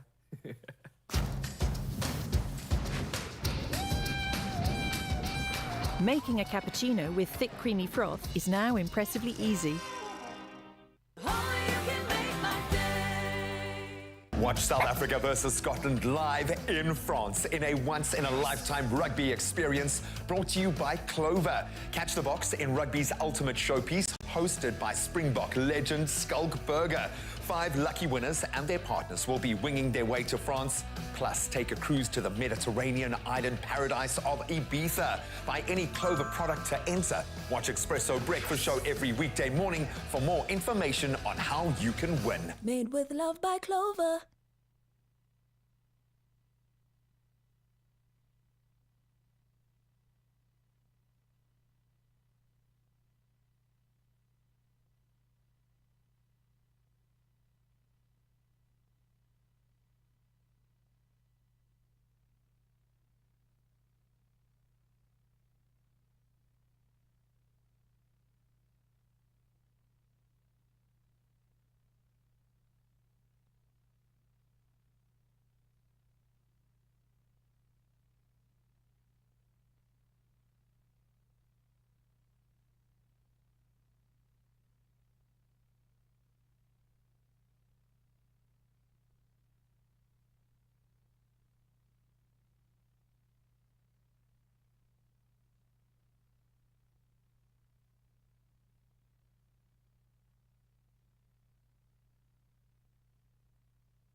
It's my feel-good breakfast show. Welcome back. Thank you so much for dialing it in. Now, I know we are in the throes of winter, and if you are stocking up your medicine cabinet for that final push of the winter season, then listen up, because an amazing pharmacist from Redham Pharmacy, just around the corner here, Radar Kader, is here to discuss how to stay healthy as the winter season slowly draws to a close. The snow ain't helping. So good to have you here, Radar. Thank you for joining us. So cool to be relying on the pharmacist in our hood. I'm so happy to be here. And I think this is where it comes to bear, your relationship with your clients, because we lean on you in winter. We really do need our pharmacists to step up with the over-the-counter help, with advice as well. So I'm going to lean on that first. Why do we see cold and flu just not quitting in winter? I know that there is an attachment, our mental attachment to it being colder, so that makes us sicker, but that's not necessarily what's going on. Why do we have such a battle with the cold and flu? Firstly, thank you. Thank you so much for having me on the Morning Expresso show. I'm super, super stoked to be here. It's awesome, Really, man. really happy. To answer your question, there are a few factors that cause us to get more sick during winter. And one of the main factors that come to mind is the decreased temperatures make us tend to spend more time indoors. And when we're spending more time indoors, we're in close proximity with people, we're not social distancing really, and the infections and the viruses just have a bigger chance of sort of getting contracted from one person to another. That's crazy. So it's not the getting cold that makes you sick, it's the searching for warmth that actually makes you sick, the proximity. This is the thing. And the other thing is, when we're searching for warmth, we're increasing our temperatures indoors with fireplaces and heaters and things like that. And when we do that, we're basically drying the air out inside. And when you're drying the air out, the nasal passages get dry. And we need moist nasal passages to trap those pathogens. And because the air is dry, your nose is dry, the chances of the pathogens getting in and actually infecting you is higher. So we are our own worst enemy in that sense. And then the last thing, I think, from my side would be people getting cold because of compromised immune systems. So not managing stress properly, not sleeping properly, lack of sunshine, vitamin D deficiency. So those are the things that I would say would be the main reason for people getting recurrent colds and flus. And I know it might seem like you're oversimplifying it, but that kind of speaks to the human condition during winter. We all kind of fall into that. If you're one of the lucky ones who hasn't been sick yet, maybe has a little cold and flu knocking on that door, what are the signs and symptoms we need to look out for? So, if you haven't had cold and flu symptoms yet, you're a superhero. You must count yourself fortunate. In the last few weeks, we've had a huge increase in people coming in with coughs and colds and normal sort of cold and flu symptoms. The symptoms that we see coming in often are just simple runny nose, stuffy nose, sore throats. Yeah. And then the more serious ones that one has to look out for would be obviously raised temperatures above 38 degrees. Then you're looking at maybe having the influenza virus. Body aches and pains, chilled, and then that's dry, persistent coughs. So those are the ones you need to look out for. And if it hangs around, I mean, you know yourself better than anyone else, and you know your kids, and I think you kind of get that threshold where you know, okay, I need to kind of step in, either speak to my pharmacist or take it a step further. We get a lot of over-the-counter medicine that helps on both fronts in terms of the immunity, often just managing the symptoms so we can feel a bit stronger. What are your recommendations there? What should we be stocking up with in terms of our over-the-counter pushback to winter? So the first thing one has to do is, if you've got symptoms of cold and flus, the first thing you would do is sort of probably pop down at your pharmacy and get some over-the-counter muti. They're ones that contain simple things like paracetamol, phenylephrine, and vitamin C's to basically assist with the symptoms. What we've done is added to the over-the-counter things that people normally would get for cold and flus.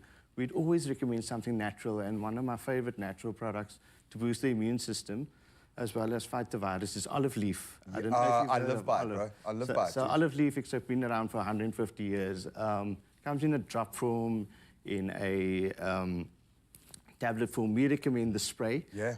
I call it the invisible mask. It really is a super product. And I managed to tackle an abscess on a tooth with olive leaf, so I get you, man. I get where you're coming from. So spray into the mouth, it basically does three things. The one thing is it has a strong anti-inflammatory, so it helps kill the bugs in the back of the throat. It's got antiviral properties. It basically helps kill the virus. And then the last thing would be it's got strong antioxidants in, so it helps boost the immune system. So olive leaf's a good one. I love that, and I love it's worth thinking about. It's okay to feel bad and address those symptoms and feel a little bit better, because I think when the body feels better, you can fight off these things. So the man flu ain't no joke, okay? If you've got those aches and pains this morning, I feel your pain, brother. I feel your pain. But I love the fact that you can get over the counter to help with the symptoms, help with the immune boosting. You can look at whatever resonates with you, and I really do like the idea of natural. Use your pharmacist, use the compound knowledge of generations worth of people helping in this space. So I'm going to thank you on behalf of all of the hundreds of people that have leaned on you this winter, and the few more that are probably going to come through your doors. Help is at hand. Speak to your pharmacist about what you can get over the counter. And if you feel like it's progressing just too long, speak to a professional. Help is at hand.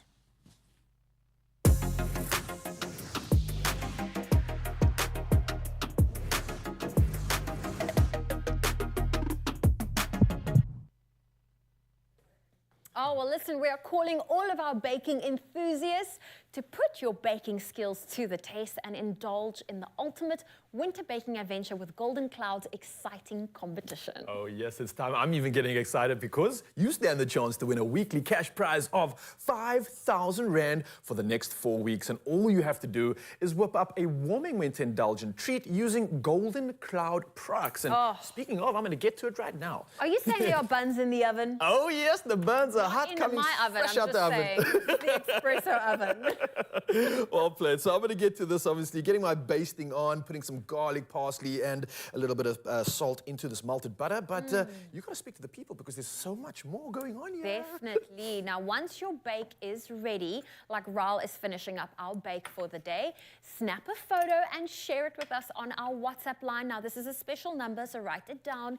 It's 079 378 9769. It's on your screens right now. That's the one way. Or you can do and enter through the Expresso social media pages with that hashtag Golden Cloud Winter Treats. Oh, yes. You had to pause and emphasize that because it's so important that you include that hashtag. And it doesn't stop there because not only do you have the chance to win the weekly cash prize, but you could also be in the running for the grand prize. The grand prize. So simply post a photo of your families baking together with Golden Cloud on our WhatsApp line. So make this a family activity. Like, we could snap a photo right now and that could be us together. So then you WhatsApp it to our WhatsApp line, which is 079 378 9769, or Expresso social media pages using that hashtag Golden Cloud Winter Treats. And you could also be standing a chance to win yourself a KitchenAid mixer valued at 13,999 Rand. Oh, yes. Can you just imagine how a KitchenAid could also then elevate your baking? Yeah, elevate baking, elevate all the incredible experiences you have with your family, with your loved ones, whoever it is that you cook with, and double the excitement because we are doubling the prizes. So remember to enter both competitions separately from the 12th of July to the 9th of August for an opportunity to win big. Now, don't forget the T's and C's can be found on Expresso.com. And just like that, we've got a moment we could have snapped and captured and won, but we're going to leave it up to you, Ron. So you need to enter twice. So first of your bake and the recipe, and then of you guys entering together. There we go. Listen, good luck, and we can't wait to see those delicious winter treats you'll be whipping up. All right, buns going back in the oven. See you later.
Making an iced cappuccino with thick creamy froth is now impressively easy. Jacobs. It's my feel-good breakfast show. Welcome back. It is your Feel Good Breakfast Show. It's Expresso right here on S3, and I'm going to make myself an iced cappuccino from Jacobs. And of course, the wonderful thing is the iced cappuccinos, you can enjoy it hot or cold, but still to come on your Feel Good Breakfast Show. Abigail Donnelly, she is visiting with us, and she's going to be making a delicious tiramisu. You do not want to miss out on that Culinary Hotline bling. Okay, I'll make more iced coffees for the rest of the team as well. And then also as you might have heard in the news, we are going to put the spotlight on truck drivers' safety given the recent arson attacks on them. So stay tuned to your Feel Good Breakfast Show for that and a whole lot more. Thank you so much, Zoe. It's just gone past the hour, and again, one last time to dive into headlines. And starting with national news. Now, the market for critical minerals used in electric vehicles, solar panels, and wind turbines has doubled in the past 5 years. Now, the growth is expected to accelerate further due to the increased demand for clean energy technology such as solar panels and batteries. Now, the International Energy Agency's analysis of the market also found that the energy industry is the biggest reason why the demand for lithium has tripled. Now, the demand for cobalt rose by 70% and the demand for nickel by 40%. And the agency has been monitoring the developments in critical minerals since 2021. While sticking to national headlines, the apparent absence of action against those believed to be the instigators behind the 2021 civil unrest has further tainted the image of the country's security and intelligence services. Now, this says by Dr. Johan Berger, a senior researcher and policing expert at the Institute for Security Studies. Now, in July 2021, widespread looting spread across KZN and Gauteng.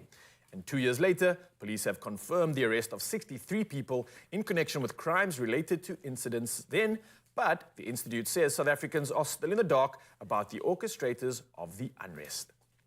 Well, from national news headlines, let's head over to international news. And Kenya's Minister of Security says the deaths of more than 300 people linked to a doomsday cult in the Shakahola forest in the worst security breach in the country's history. Now, 10 more bodies were exhumed from the forest yesterday, raising the death toll to 360. Now, the minister, Prof. Katere Kindiki, said the suspected cult leader Paul Mackenzie's activities were reported from as early as 2020. Now, he said the police failed to act, and cult leader Paul Mackenzie has not yet been charged officially. Well, sticking to international headlines, Turkey has backed Sweden's bid to join NATO. Now, this is a historic moment for Sweden, which has spent the past year battling to become accepted into NATO. Now, the Nordic country previously embraced wartime neutrality for some 200 years, but applied for membership last May as part of efforts to improve security and stability in Northern Europe following Russia's invasion of Ukraine. However, until late on Monday night, Turkey had been blocking Sweden's application. And since Turkey has relented and backed Sweden's bid, Sweden has also resumed arms exports to Turkey. Well, lastly in the headlines, pioneering food rescue organization SA Harvest has launched its Mandela Month campaign under the banner of #Union Against Hunger. Now, the first 10 days have seen them greeted by smiles all over the country under freezing conditions. And it aims to honor Nelson Mandela's 67-year-long fight for human rights and social justice by raising awareness of hunger in South Africa and mobilizing action to end it. Now, all people are called on to join them in their mission by pledging a symbolic donation representing Mandela's 67 years of service. Now, they aim to deliver 1 million meals during Mandela Month, and businesses are encouraged to donate food items in multiples of 67, 607, 6,700, or 67,000 units, kilograms, or tons. Of course, we are leaving you with the rest of the headlines. Here's the G-Man with the latest when it comes to sport.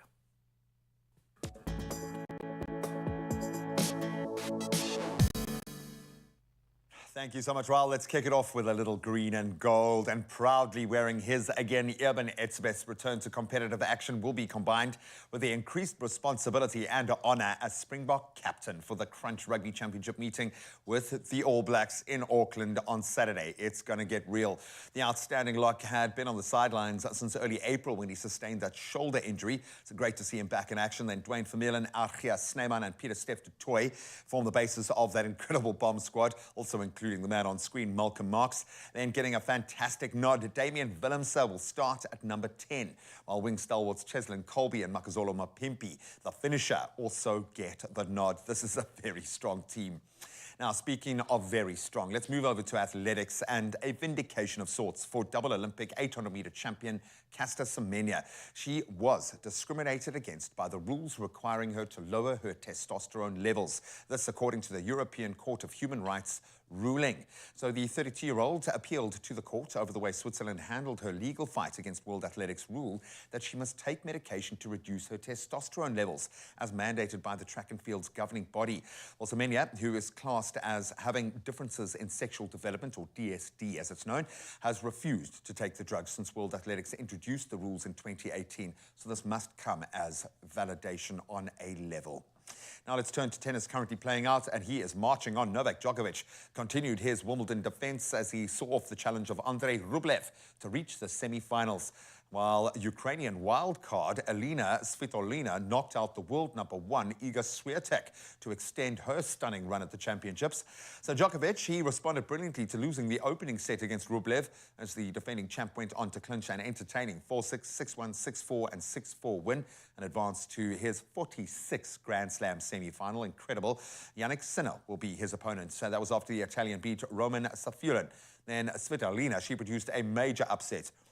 She defeated the top seed Swiatek in 3 thrilling sets on centre court and will now play as a result Marketa Vondrousova, who defeated Jessica Pegula in the quarterfinals. Then we turn to four wheels now, and he's back on the track. Daniel Ricciardo is back on the Formula One grid as the Australian will be replacing rookie Nick de Vries at AlphaTauri, the team has now announced. So the 8-time Grand Prix winner Ricciardo, he parted company with McLaren at the end of last season, but has remained part of the F1 scene as Red Bull's reserve driver, and a very good decision as the 33-year-old will now drive for AlphaTauri for the remainder of the season. And that, of course, starts at the Hungarian Grand Prix a little bit later this month. De Vries, he's endured a pretty tough first season in the fast lane. Welcome, and I think he failed to score even a single point in his first 10 races. But a loss for some, an opportunity for the many fans of Daniel to see him back out there in Formula One. But that's where we leave our sport for now. The roads should be waking up. Raul's got the latest on the traffic front.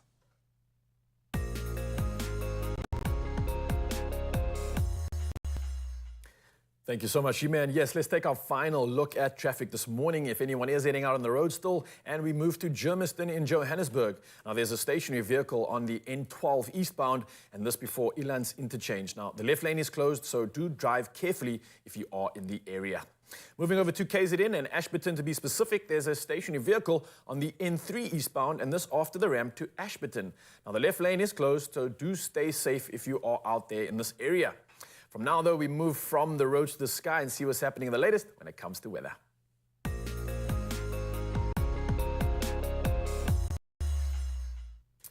Reporting on weather news one last time this morning. Now, heavy rainfall between Sunday morning and Monday afternoon has brought some relief to drought-stricken Nelson Mandela Bay, with some areas recording almost 100 millimeters of rain in 24 hours. However, a local weather expert warned that although the catchment areas received good rain, much more was needed to break the drought. Now, meanwhile, Cape Town's dam's overall storage is 99.1%, and they're almost 40% fuller than 4 years ago when Cape Town was recovering from a devastating drought. Now, the city's largest dam, the Theewaterskloof Kloof Dam, is 104.4% full. And in Mpumalanga, heavy snowfall has also led to dangerous conditions on the province's roads, as well as closures. Now, the SA Weather Service has warned that freezing conditions are expected to persist. Now, temperatures are not expected to exceed 5 degrees Celsius in Dalstroom, Leidenburg, Belfast, Roosendaal, Mariepskop, Mount Anderson, and Ermelo. Well, from our weather news, it's time to dive into those temperatures. And one last time, we take a look at the following. Starting off in Polokwane, today starting at a low of 2 up to a high of 16 degrees. Mbombela sees today starting at 8 up to 20 degrees. Pretoria, 4 is your low up to a high of 18. And Johannesburg starting the day at 2 up to a max of 15 degrees Celsius. Over in Mahikeng, sunny skies expected, but chilly conditions from 2 degrees. You move up to a maximum of 19. Klerksdorp sees the day starting at 0 up to 17. Kimberley, -2 to start the day up to a high of 18. And Bloemfontein starting off with a chilly -5, moving up to a max of only 18 degrees Celsius. Carrying on around the coast now and over to Richards Bay, where it seems the rain is continuing. 10 is yellow up to a high of 19 degrees. Lots of rain expected. Pietermaritzburg, 4 up to 19 for your temperature range. Durban starting the day at 12, moving up to a max of 20. And Mthatha, sunny skies but chilly conditions from 3 up to a high of 21 degrees. Carrying on around the coast over to East London, no rain expected. 9 is yellow up to a high of 20 degrees. Cradock, a chilly start of 0 up to 19. GQ Berga sees the day starting at 6 up to 19 degrees. And George, 5 is yellow up to a high of 17 degrees Celsius. Around the coast then over to the mother city, sunny skies carrying through. Chilly conditions from 7, you move up to a high of 19. Worcester sees the day starting at 7 up to 23. Sutherland, very chilly from 1 degree, you move up to 15. And Uppington, 2 degrees to start the day, up to a moderate 23 degrees Celsius.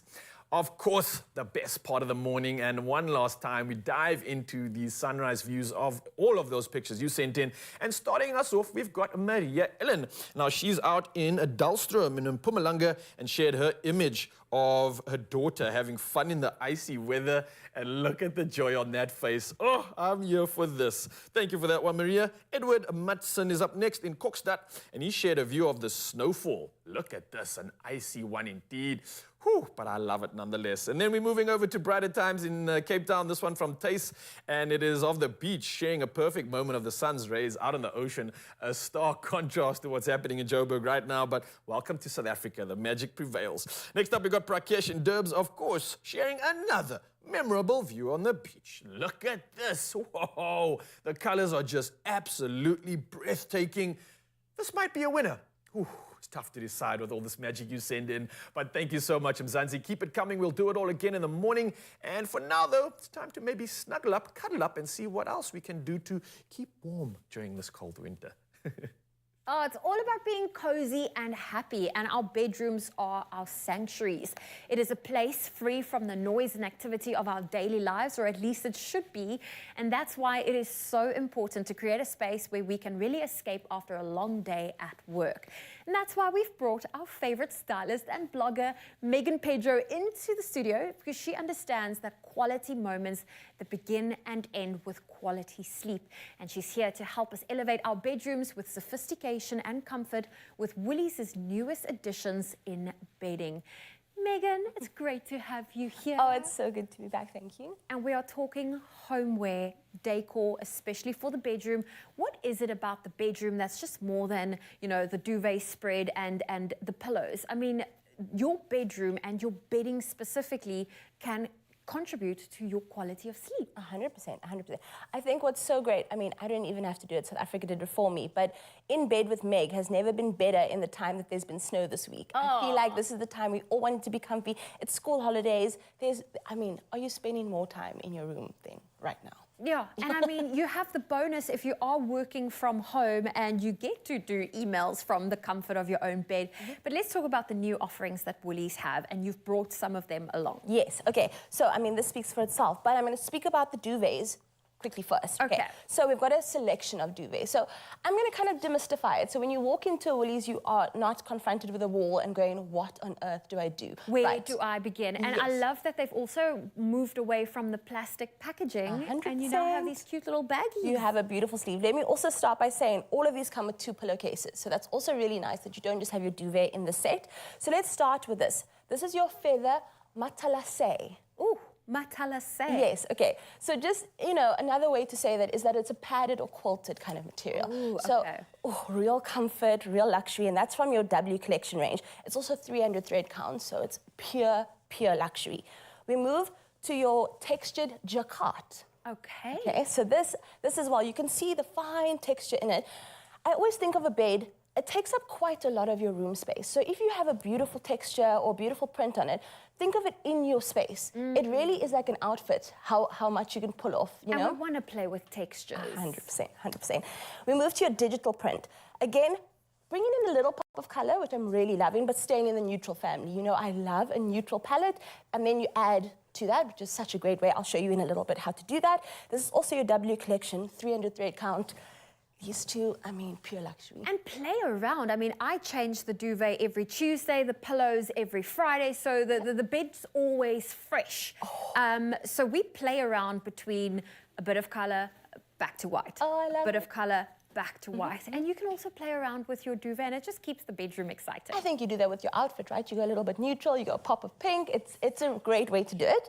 And then you've got your washed cotton, which, I mean, I don't think it needs any other selling point besides the fact that it doesn't need ironing. Right, okay. So that alone, in the morning, before school, whip it back, and you're off. You're done. Yeah. Now, this bedspread we have here in front of us, I love that you're touching on the neutrals without just being plain white. Nothing wrong with plain white. I'm a sucker for it. But I'm also loving these neutral tones that you've brought in and highlighted with these scatters. Oh, I absolutely love it. Okay, so this duvet, okay, this is your ticked, striped, reversible duvet, okay? So when you say reversible, that means we Let's can wear just it show. two Let's ways. just show the absolute joy that this is, okay? So you can wear it this way. Yes, completely. Or you can wear it, I say wear it, style it this way in your bedroom. I mean, what an absolutely gorgeous texture. And this is a great styling hack as well. I absolutely love to kind of, you know, double the pattern like this because it really does show off both sides.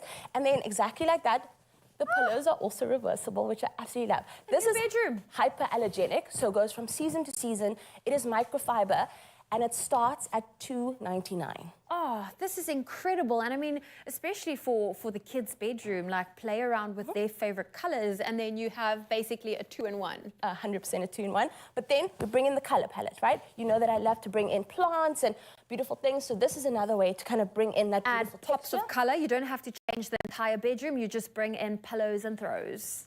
I mean, how stunning is this color?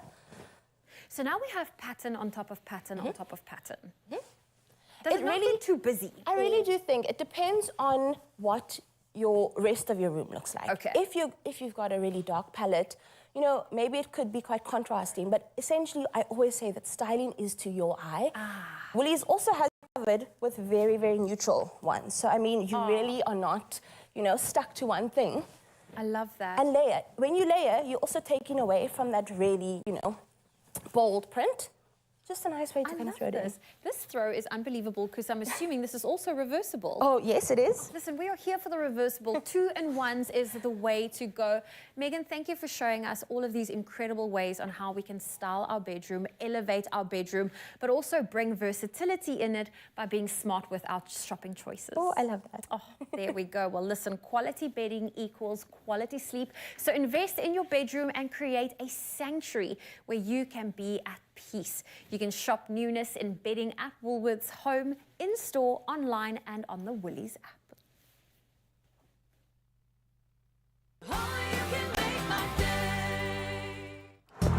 Hey, what's that? This is Octifex, a new accessible platform to trade Forex on global markets. Cool. What's a Forex? It's short for foreign exchange, trading currencies. Buy low, sell high. Score points, right? Exactly. What's leverage? It's like you got cool friends. They vouch for you, and you can trade it big. Precisely. So basically it's an app where you learn and trade, and it's safe, and it looks good. That about sums it up here. Octifex, trading made clear.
welcome back. Thank you so much for rejoining what has been a very positive show, but it's time to get real for just a moment.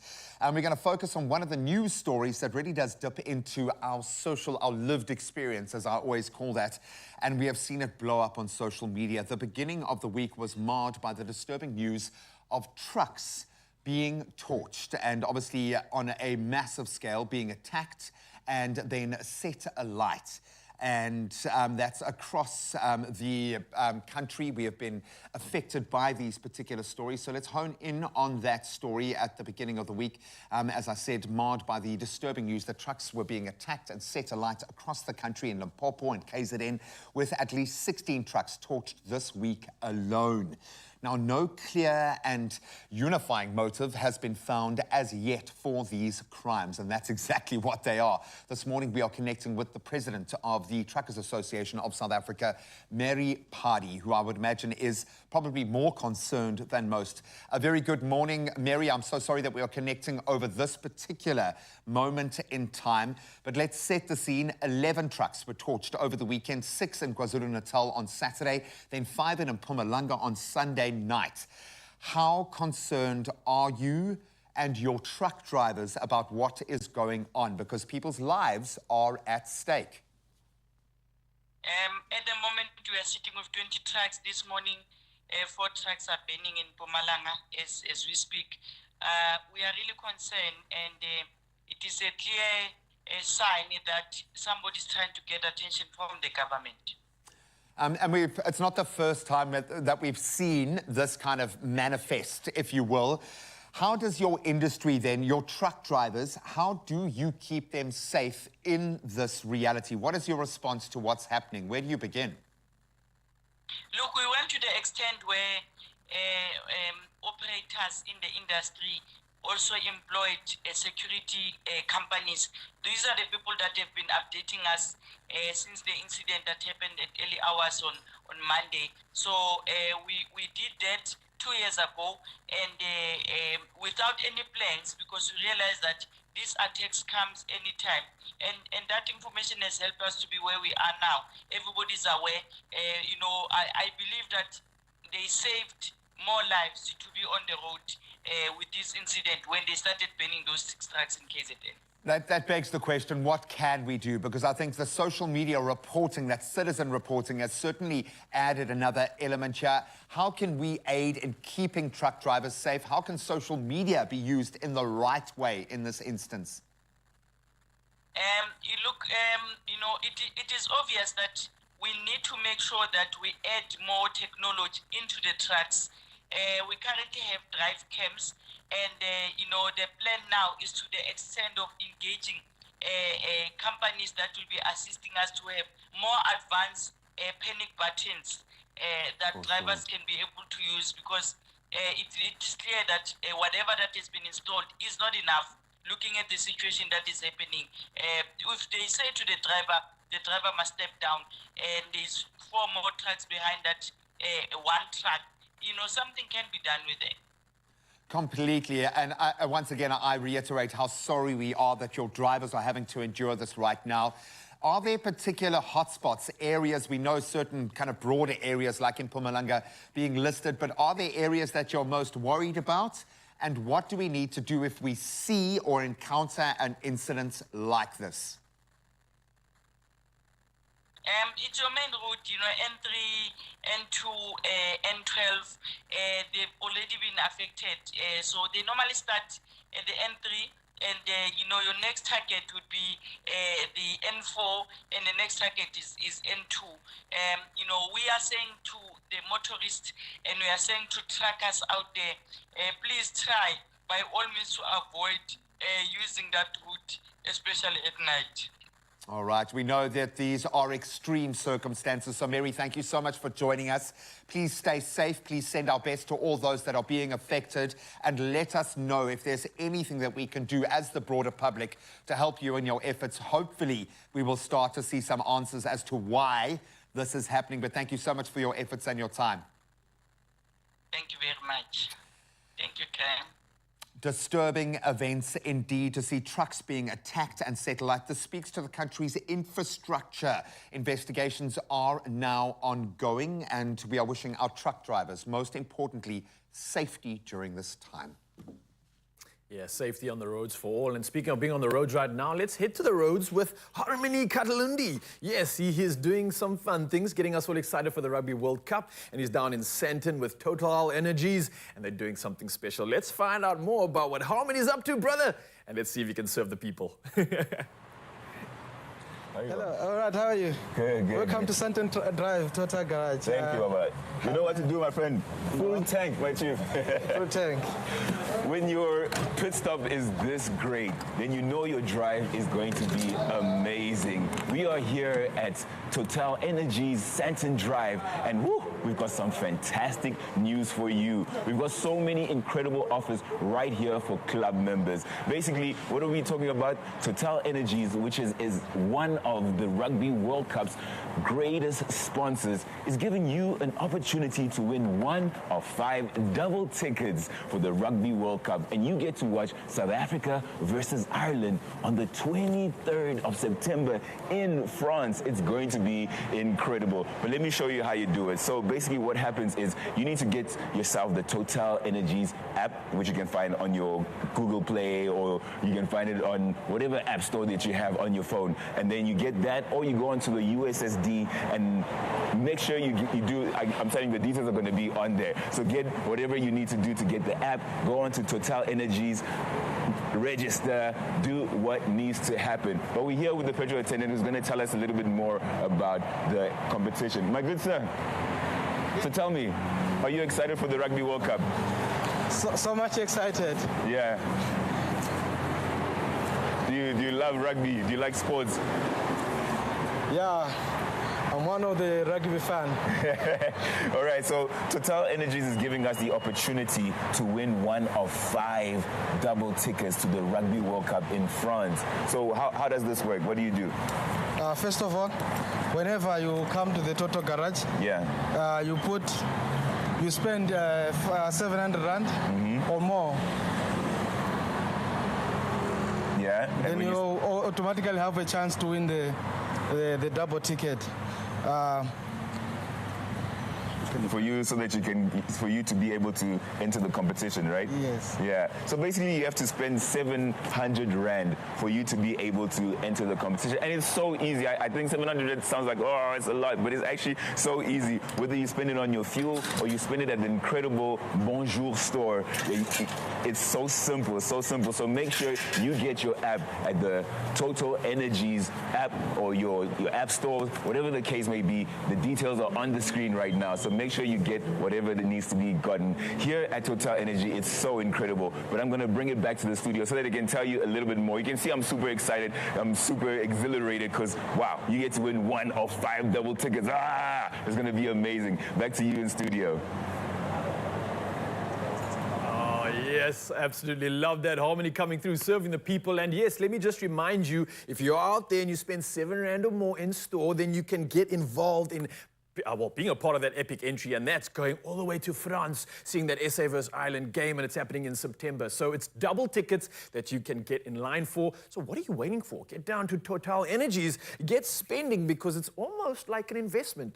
I don't know. Good luck to you, and hopefully we'll catch up with Harmony a little bit later, find out more about all the people on the roads that are getting involved in this excitement. But thank you to Total Energies for bringing us closer to the magic of the Rugby World Cup. Ooh, it's going to be good. For now, don't go anywhere. We'll be back just after this. Bonjour. If you're as excited about the Rugby World Cup in France as we are, then listen up. Total Energies has an amazing opportunity just for you. You can join the Total Energies Loyalty Club today. Spend 700 rand or more, then you stand a chance to win double tickets to the highly anticipated South Africa vs Ireland game on the 23rd of September in France. So get down to your nearest Total Energies today to make sure that you do not miss out on the experience of a lifetime. That competition closes on the 15th of July, so get on it. All the T's and C's do apply.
Bespoke. It's my feel-good breakfast show.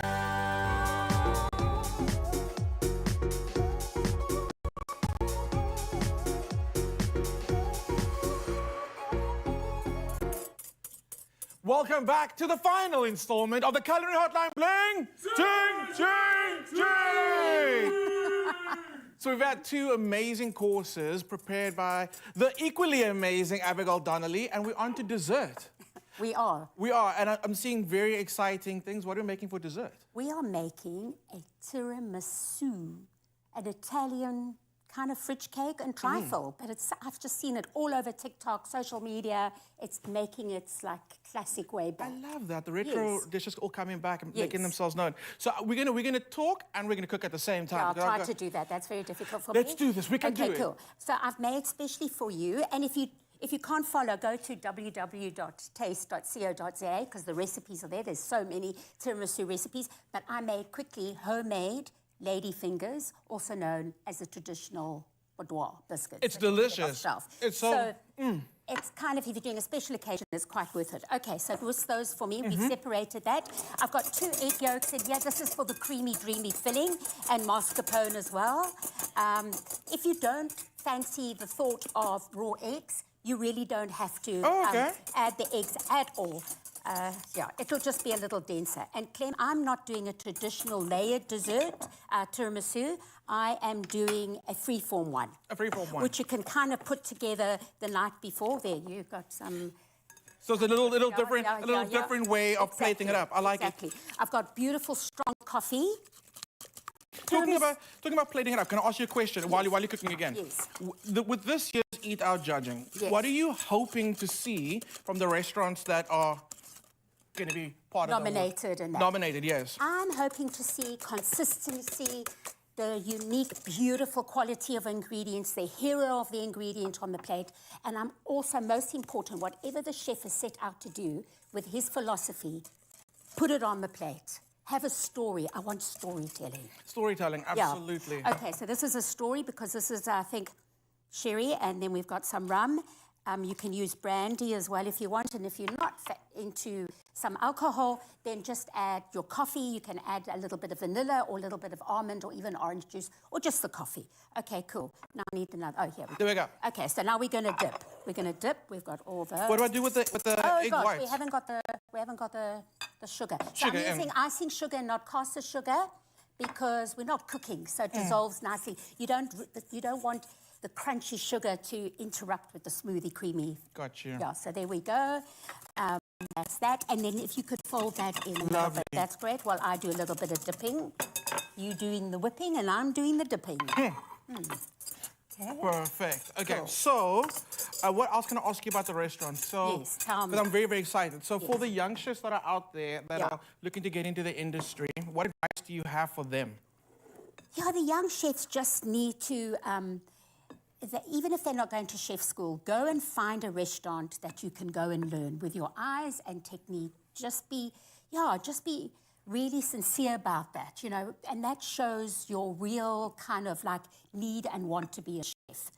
And then, just learn. And then when you've got your position, stay there with the big guys. Stay with the well-known chefs. Don't stay for a year or two and think, oh, you can go off and do a restaurant. Some can. But, just learn the trade, learn the practice as thoroughly as possible. Because I often do say, I understand it's quite expensive to go to chef school to get that knowledge. But if you can't, I've never met a chef that if you knock on the door and say, please, can I just be in a restaurant and do whatever you ask me to do, they've never said no. 100%. So, and just keep on knocking on those doors. Don't nookie at people's doors. No, keep on knocking on those doors. And I love that advice. And we got Luke Del Roberts coming in the kitchen in a few weeks' time. I mean, what a treat, guys. I mean, watch that show. He is, hands down, he has brought South African culinary scene to new heights. You know, he won... on the Best 50, he didn't win, but he got quite high. He's obviously been on the Eat Out when he had his restaurant, the Test Kitchen, for I think about 6 or 7 years running. So we're watching him. Yes. Okay, cool. So then we got some more biscuits to dip.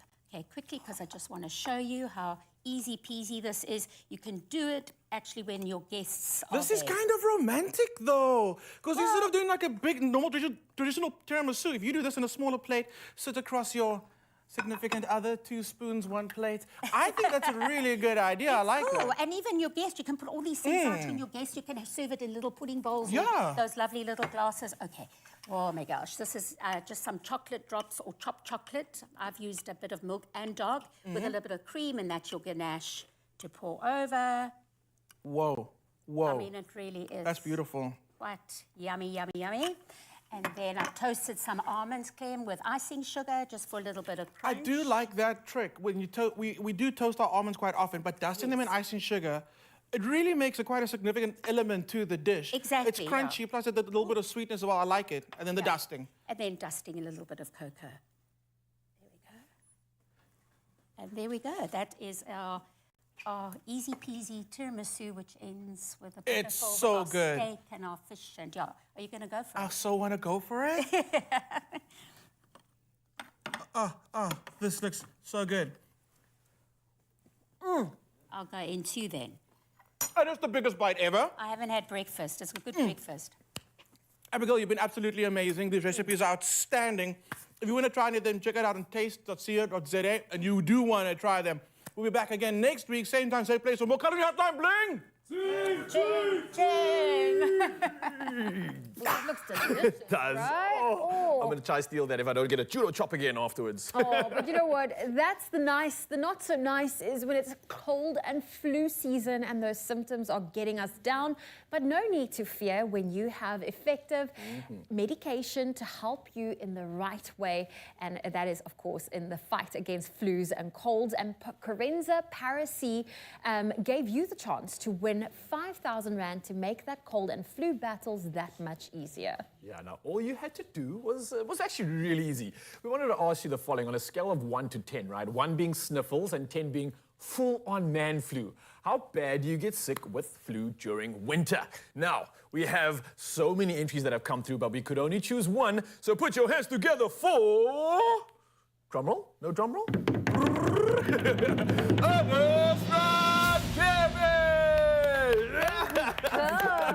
Thank you for the drum roll. And this comment that he said is just absolutely a winner. Now, since suffering from sinus, it's hard to breathe. So ever since I use my mouth to breathe only, and now it's worse since it's winter. Sometimes I use an inhaler. When it's bad, I'm suffering 9 out of 10. Oh, Ernest is struggling. 9 out of 10, that is tough. Ernest, we actually have you on the line right now. Good morning. Morning. Good morning, guys. How are you? Oh, we are good. Listen, 9 out of 10, that is actually quite a high, terrible number towards full-blown man flu. How are you feeling today? Are you suffering from any sinuses? I do, guys. Actually, every day, you know, sometimes every morning I wake up, I always have like a blood on my pillow. I don't know. And even people, sometimes when someone is passing, will say, how maybe you're so snoring because I use my mouth. I cannot close my mouth because once I close my mouth, I'm dead. Oh no, Ernest. Jeez, that must be such a struggle, honestly. And I can hear you actually have such a beautiful voice to it as well. And I can just want to get it out and sing. So hopefully, you being a winner right now has brought you a better mood, obviously winning with Carenza Parisi. Yeah, guys, thank you so much for introducing Carenza. Actually, I tried Carenza, and it's my number way, like getting more relaxed. I can even breathe even like for a few seconds, few minutes. But, you know, I think it's something that needs an operation. Well, we can actually hear that you are a little sinusy today and blocked up. Ernest, 5,000 Rand is on its way to you. How are you planning on using this 5,000 Rand to beat the winter cold and flu? Definitely, guys, is to get the best medication for sinuses, but more importantly to for a flu, because a flu it is so easy to go to get someone who has sinuses and probably get a doctor with my sinuses and get myself a step again. Thank you, Ernest. I love it so much. And I was just thinking to myself, even though you maybe can't breathe so easily through your nose, at least you've been compensated. We've been blessed with absolutely good looks. You look incredible. Thank you so much for being a part of this competition. I really, truly wish you nothing but the best of luck. Hopefully, we can clear up that sinus of yours and get you breathing easy again. That is my prayer. I'm wishing you nothing but the best. But genuinely, thank you for being a part of this. And congrats for being our winner. Yeah. And like you know, there is no running from a cold or flu this winter, but treating the symptoms are easier with Corenza Para-C, and you stand a chance to win 5,000 Rand cash like Ernest did. And if you want to know how, here's how. Stand your best chance of beating colds and flu this winter and being one of 2 winners of 5,000 Rand each with Corenza Para-C. To find out how the triple effect of Corenza Para-C makes it an essential on your shopping list this winter and how you can win 5,000 Rand in cash, catch Expresso from the 3rd to the 12th of July and manage cold and flu symptoms this season. Simply reply to the competition posts on the Expresso social media pages using hashtag Corenza Para-C and hashtag BeatWinterFlu. T's and C's apply.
It's my feel-good breakfast show.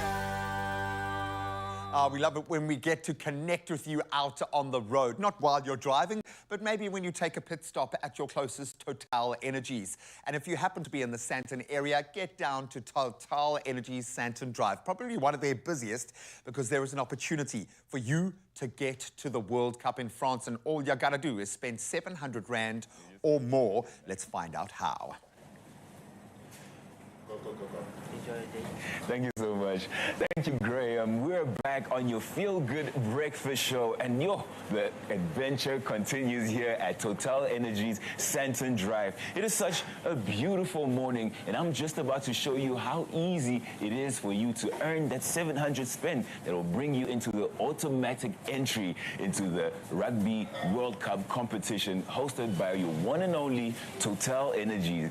Now, as you can see here, I've spent I don't know, just a good amount on this beautiful breakfast for champions. And it's that simple for you to be able to earn 700 Rand or more in order for you to enter the competition. What basically are you going to win? Is that what you're asking me? You're going to win 1 of 5 double tickets to the Rugby World Cup. You get to watch South Africa versus Ireland on the 23rd of September in France. That is incredible. And other than that, as a club member, you get to earn some incredible points, and all you have to do is just come, get some delicious treats, some refreshing beverages. Some of our stations even have some car washes where you can have your car looking brand new. Okay, I'm exaggerating a little bit, but looking good. And if your car looks good, you look good. If you look good, you feel good. And all of that is thanks to what? Total Energies. We're here at Sandton Drive, and it's just an incredible experience. So come on over. What you can do as well is that you can go onto your Google Play, your App Store, whatever store you have, and download the Total Energies app.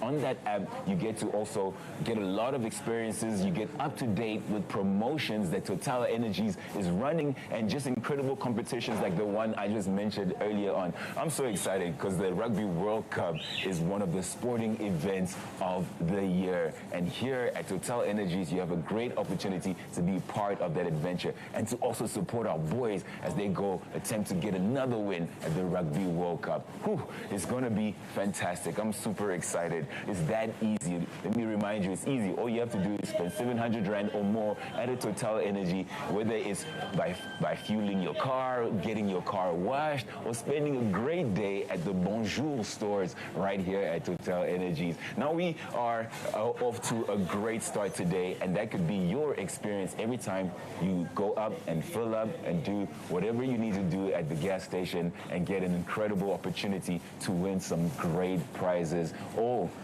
thanks to Total Energy, which is our great sponsor.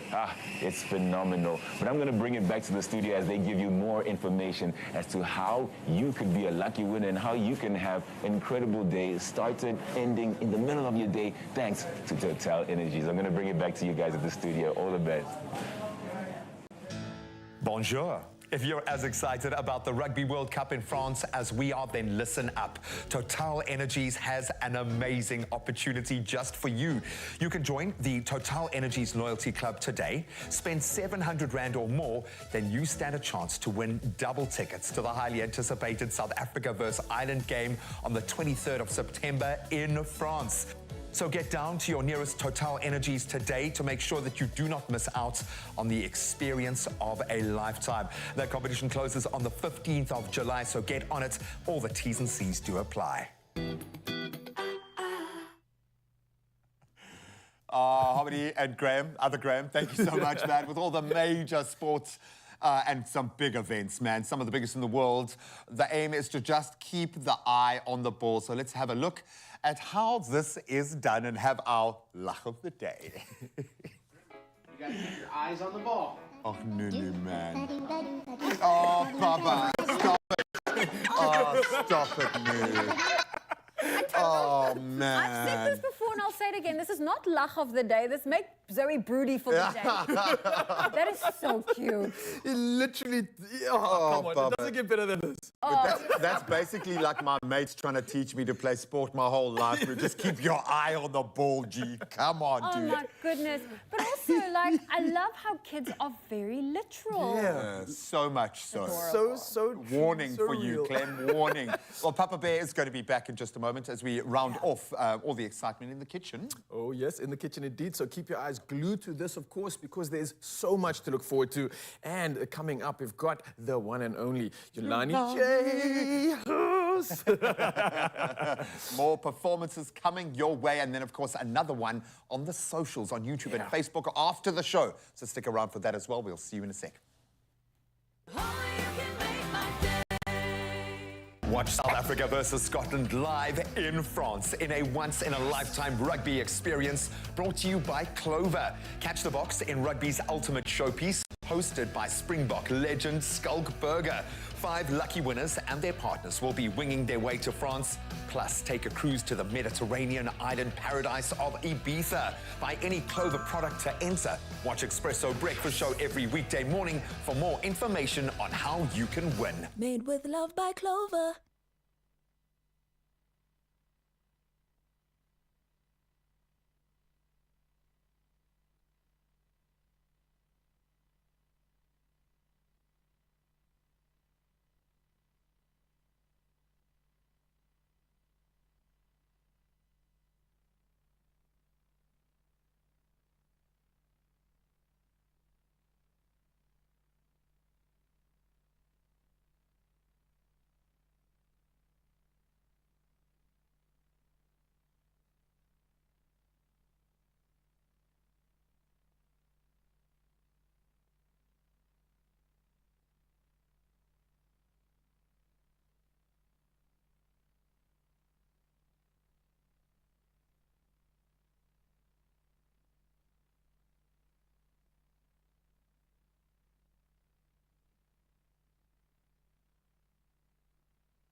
It's my feel-good breakfast show. Welcome back. It is your Feel Good Breakfast Show. It's Expresso right here on S3, and we are back with South African singer-songwriter Yulani J. Now, I love this, that your mom is quite an adventurer, and you managed to join her on a trip she went on an expedition from Cape Town to Cairo on a road trip, and you managed to tag along for about a month of it. How much did you cover in that 1 month? Quite a lot. I went from, I think it was Kenya all the way back to Pretoria, where I'm from. Oh my goodness. And it was so amazing. Like, it changed my life. Has your mom always been the adventurous type, and is that perhaps where you've drawn quite a bit of inspiration from? I don't think she's always been this adventurous, but I think she hit like her 50s and everything changed. So yeah, it's quite an inspiration. And the thing about traveling like this is you meet people and you hear their stories, and I'm a storyteller, so that's what inspires me. And that is incredible. You are a storyteller through your music videos. In fact, we just have a video that we would love to also share with our viewers. Hallo julle, my naam is Yulani J en my nuwe liedjie Beheer is nou beskikbaar op alle digitale platforms. Koop hom, deel hom, share hom met jou mense, maar heel belangrikste, gebruik hom in jou stories en op jou reels. Julle ondersteuning beteken die wêreld vir my en vir almal baie dankie wat hom reeds gaan luister het. Dit beteken so baie vir klein kunstenaars soos ek. So uit my hart uit baie dankie en onthou dat niemand jou beheer nie. Oh, I love that. Moet niemand laat jou beheer nie. For those who don't know what beheer means, it's control, and I think that speaks volumes to a lot of people. Now, the song Beheer, waaroor gaan hierdie liedjie? Wel, Beheer is vir my 'n cool song, want ek weet nie of jy dit al ervaar het nie, maar as jy in 'n plek instap en dan het jy net hierdie instant connection met iemand, dis waaroor beheer gaan. En mens kan nie die beheer nie, en dis is of dit nou vriendskaplik is of romanties, maar wanneer jy so iets voel met iemand, like it's a spark in it. When that connection's there, it's there and you cannot deny it. Oh, I am so excited. Well, you're about to perform Beheer for us, so stick around on your Feel Good Breakfast show. Here's Yulani J with Beheer.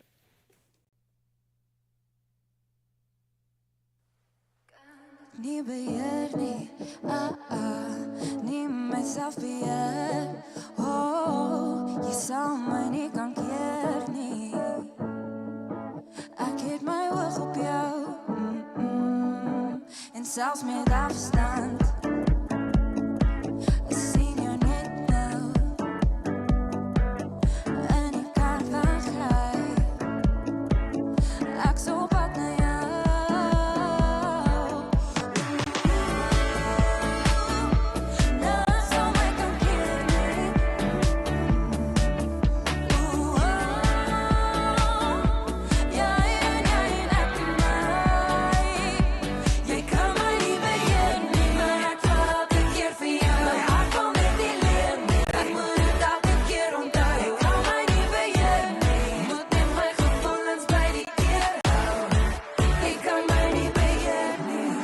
Dan op aandag, ek sê dit trek aandag.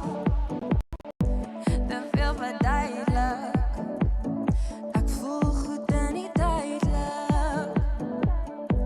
Praat sonder woorde, jou lippe speel op koorde. En in jou bed lê, wat sal ons twee môre sê?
absolutely love you. Thank you for being just such an amazing energy on the show this morning. You're just a wonderful human being and ridiculously talented. Oh, yeah. And of course, we're not going to turn that off just yet. We're going to bring you a little bit more. Another performance live on Facebook and YouTube straight after the live show, so stick around for that. But Yolani, thank you. Thank you. Can you take a bow? There we go. Oh, A she's wave like, is good she enough. gave us one of those, oh, no, you. No, you.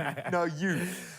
Mission Impossible. Oh, Are we yes. ready? Are It you breaks ready? tomorrow. Tomorrow it's all about Tom Cruise, all about Mission Impossible, inspiring fitness, recipes, you name it. It's all about adventure. And we see you all in the morning. And he's on 60, yo. Have an amazing show, guys. Thank you to all of our contributors. We absolutely love you. It's been a bit of a crazy show today. I know a lot of crazy things going on in the country. If you see the weather, if you see any incidents, report it immediately. Take your videos, be that citizen reporter, and make sure you wake up bright and early tomorrow. Adios. Adios. It's snowing in Joburg.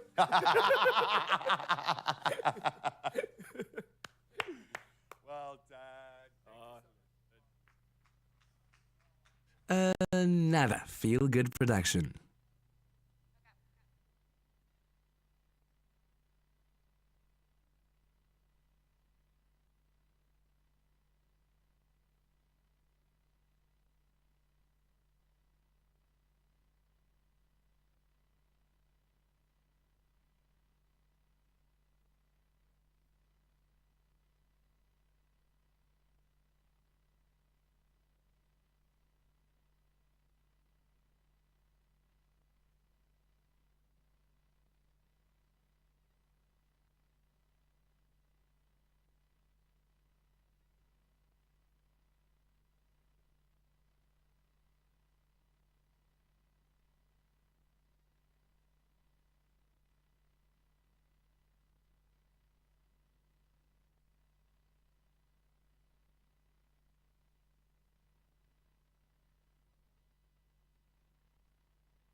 Yes, we are live. Welcome to them, Zanzi. Hello, YouTube. Hello, Facebook. Hello, everybody in the digital world. And thank you for sticking around. And you have every reason to do exactly that. Julani J is still with us. She is doing such incredible things. She served throughout this morning.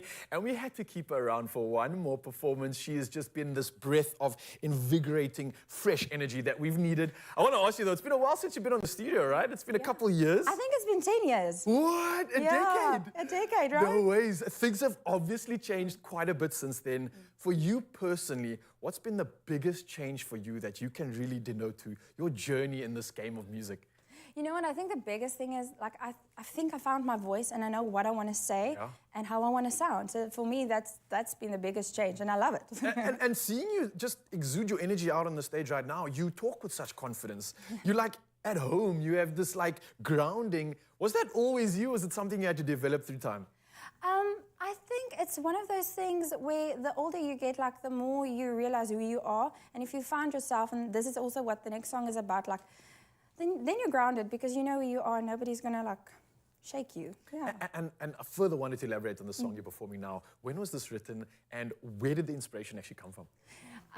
I'm like a little bit, die Afrikaanse mense sê jy's 'n swerwer. Okay. En ek is soos everywhere en eendag het iemand vir my gesê, kan jy net rigting vind? En toe dink ek wil nie rigting vind nie. Ek like dat ek so is. Yeah. And then I wrote the song. Well, I'm grateful that you're here right now and you're not anywhere else. And I think Zanzi is too. So Yolani J is going to perform for us one last time. Dalk is ek. The stage is yours. Thank you.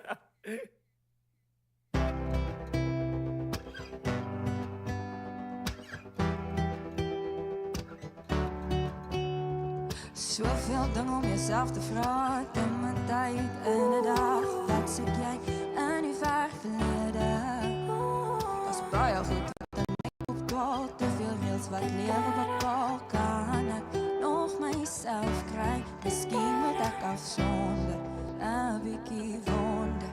Dalk is ek 'n swerwer van die nag. Op soek na my roeping.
zone dat ek klein bietjie wonder.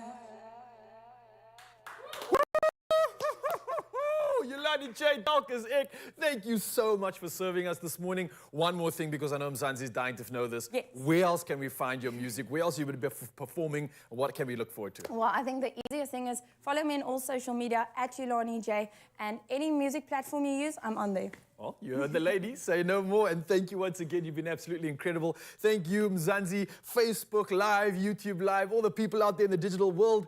Thank you and have an absolutely magic day. This is myself and Yolani signing out.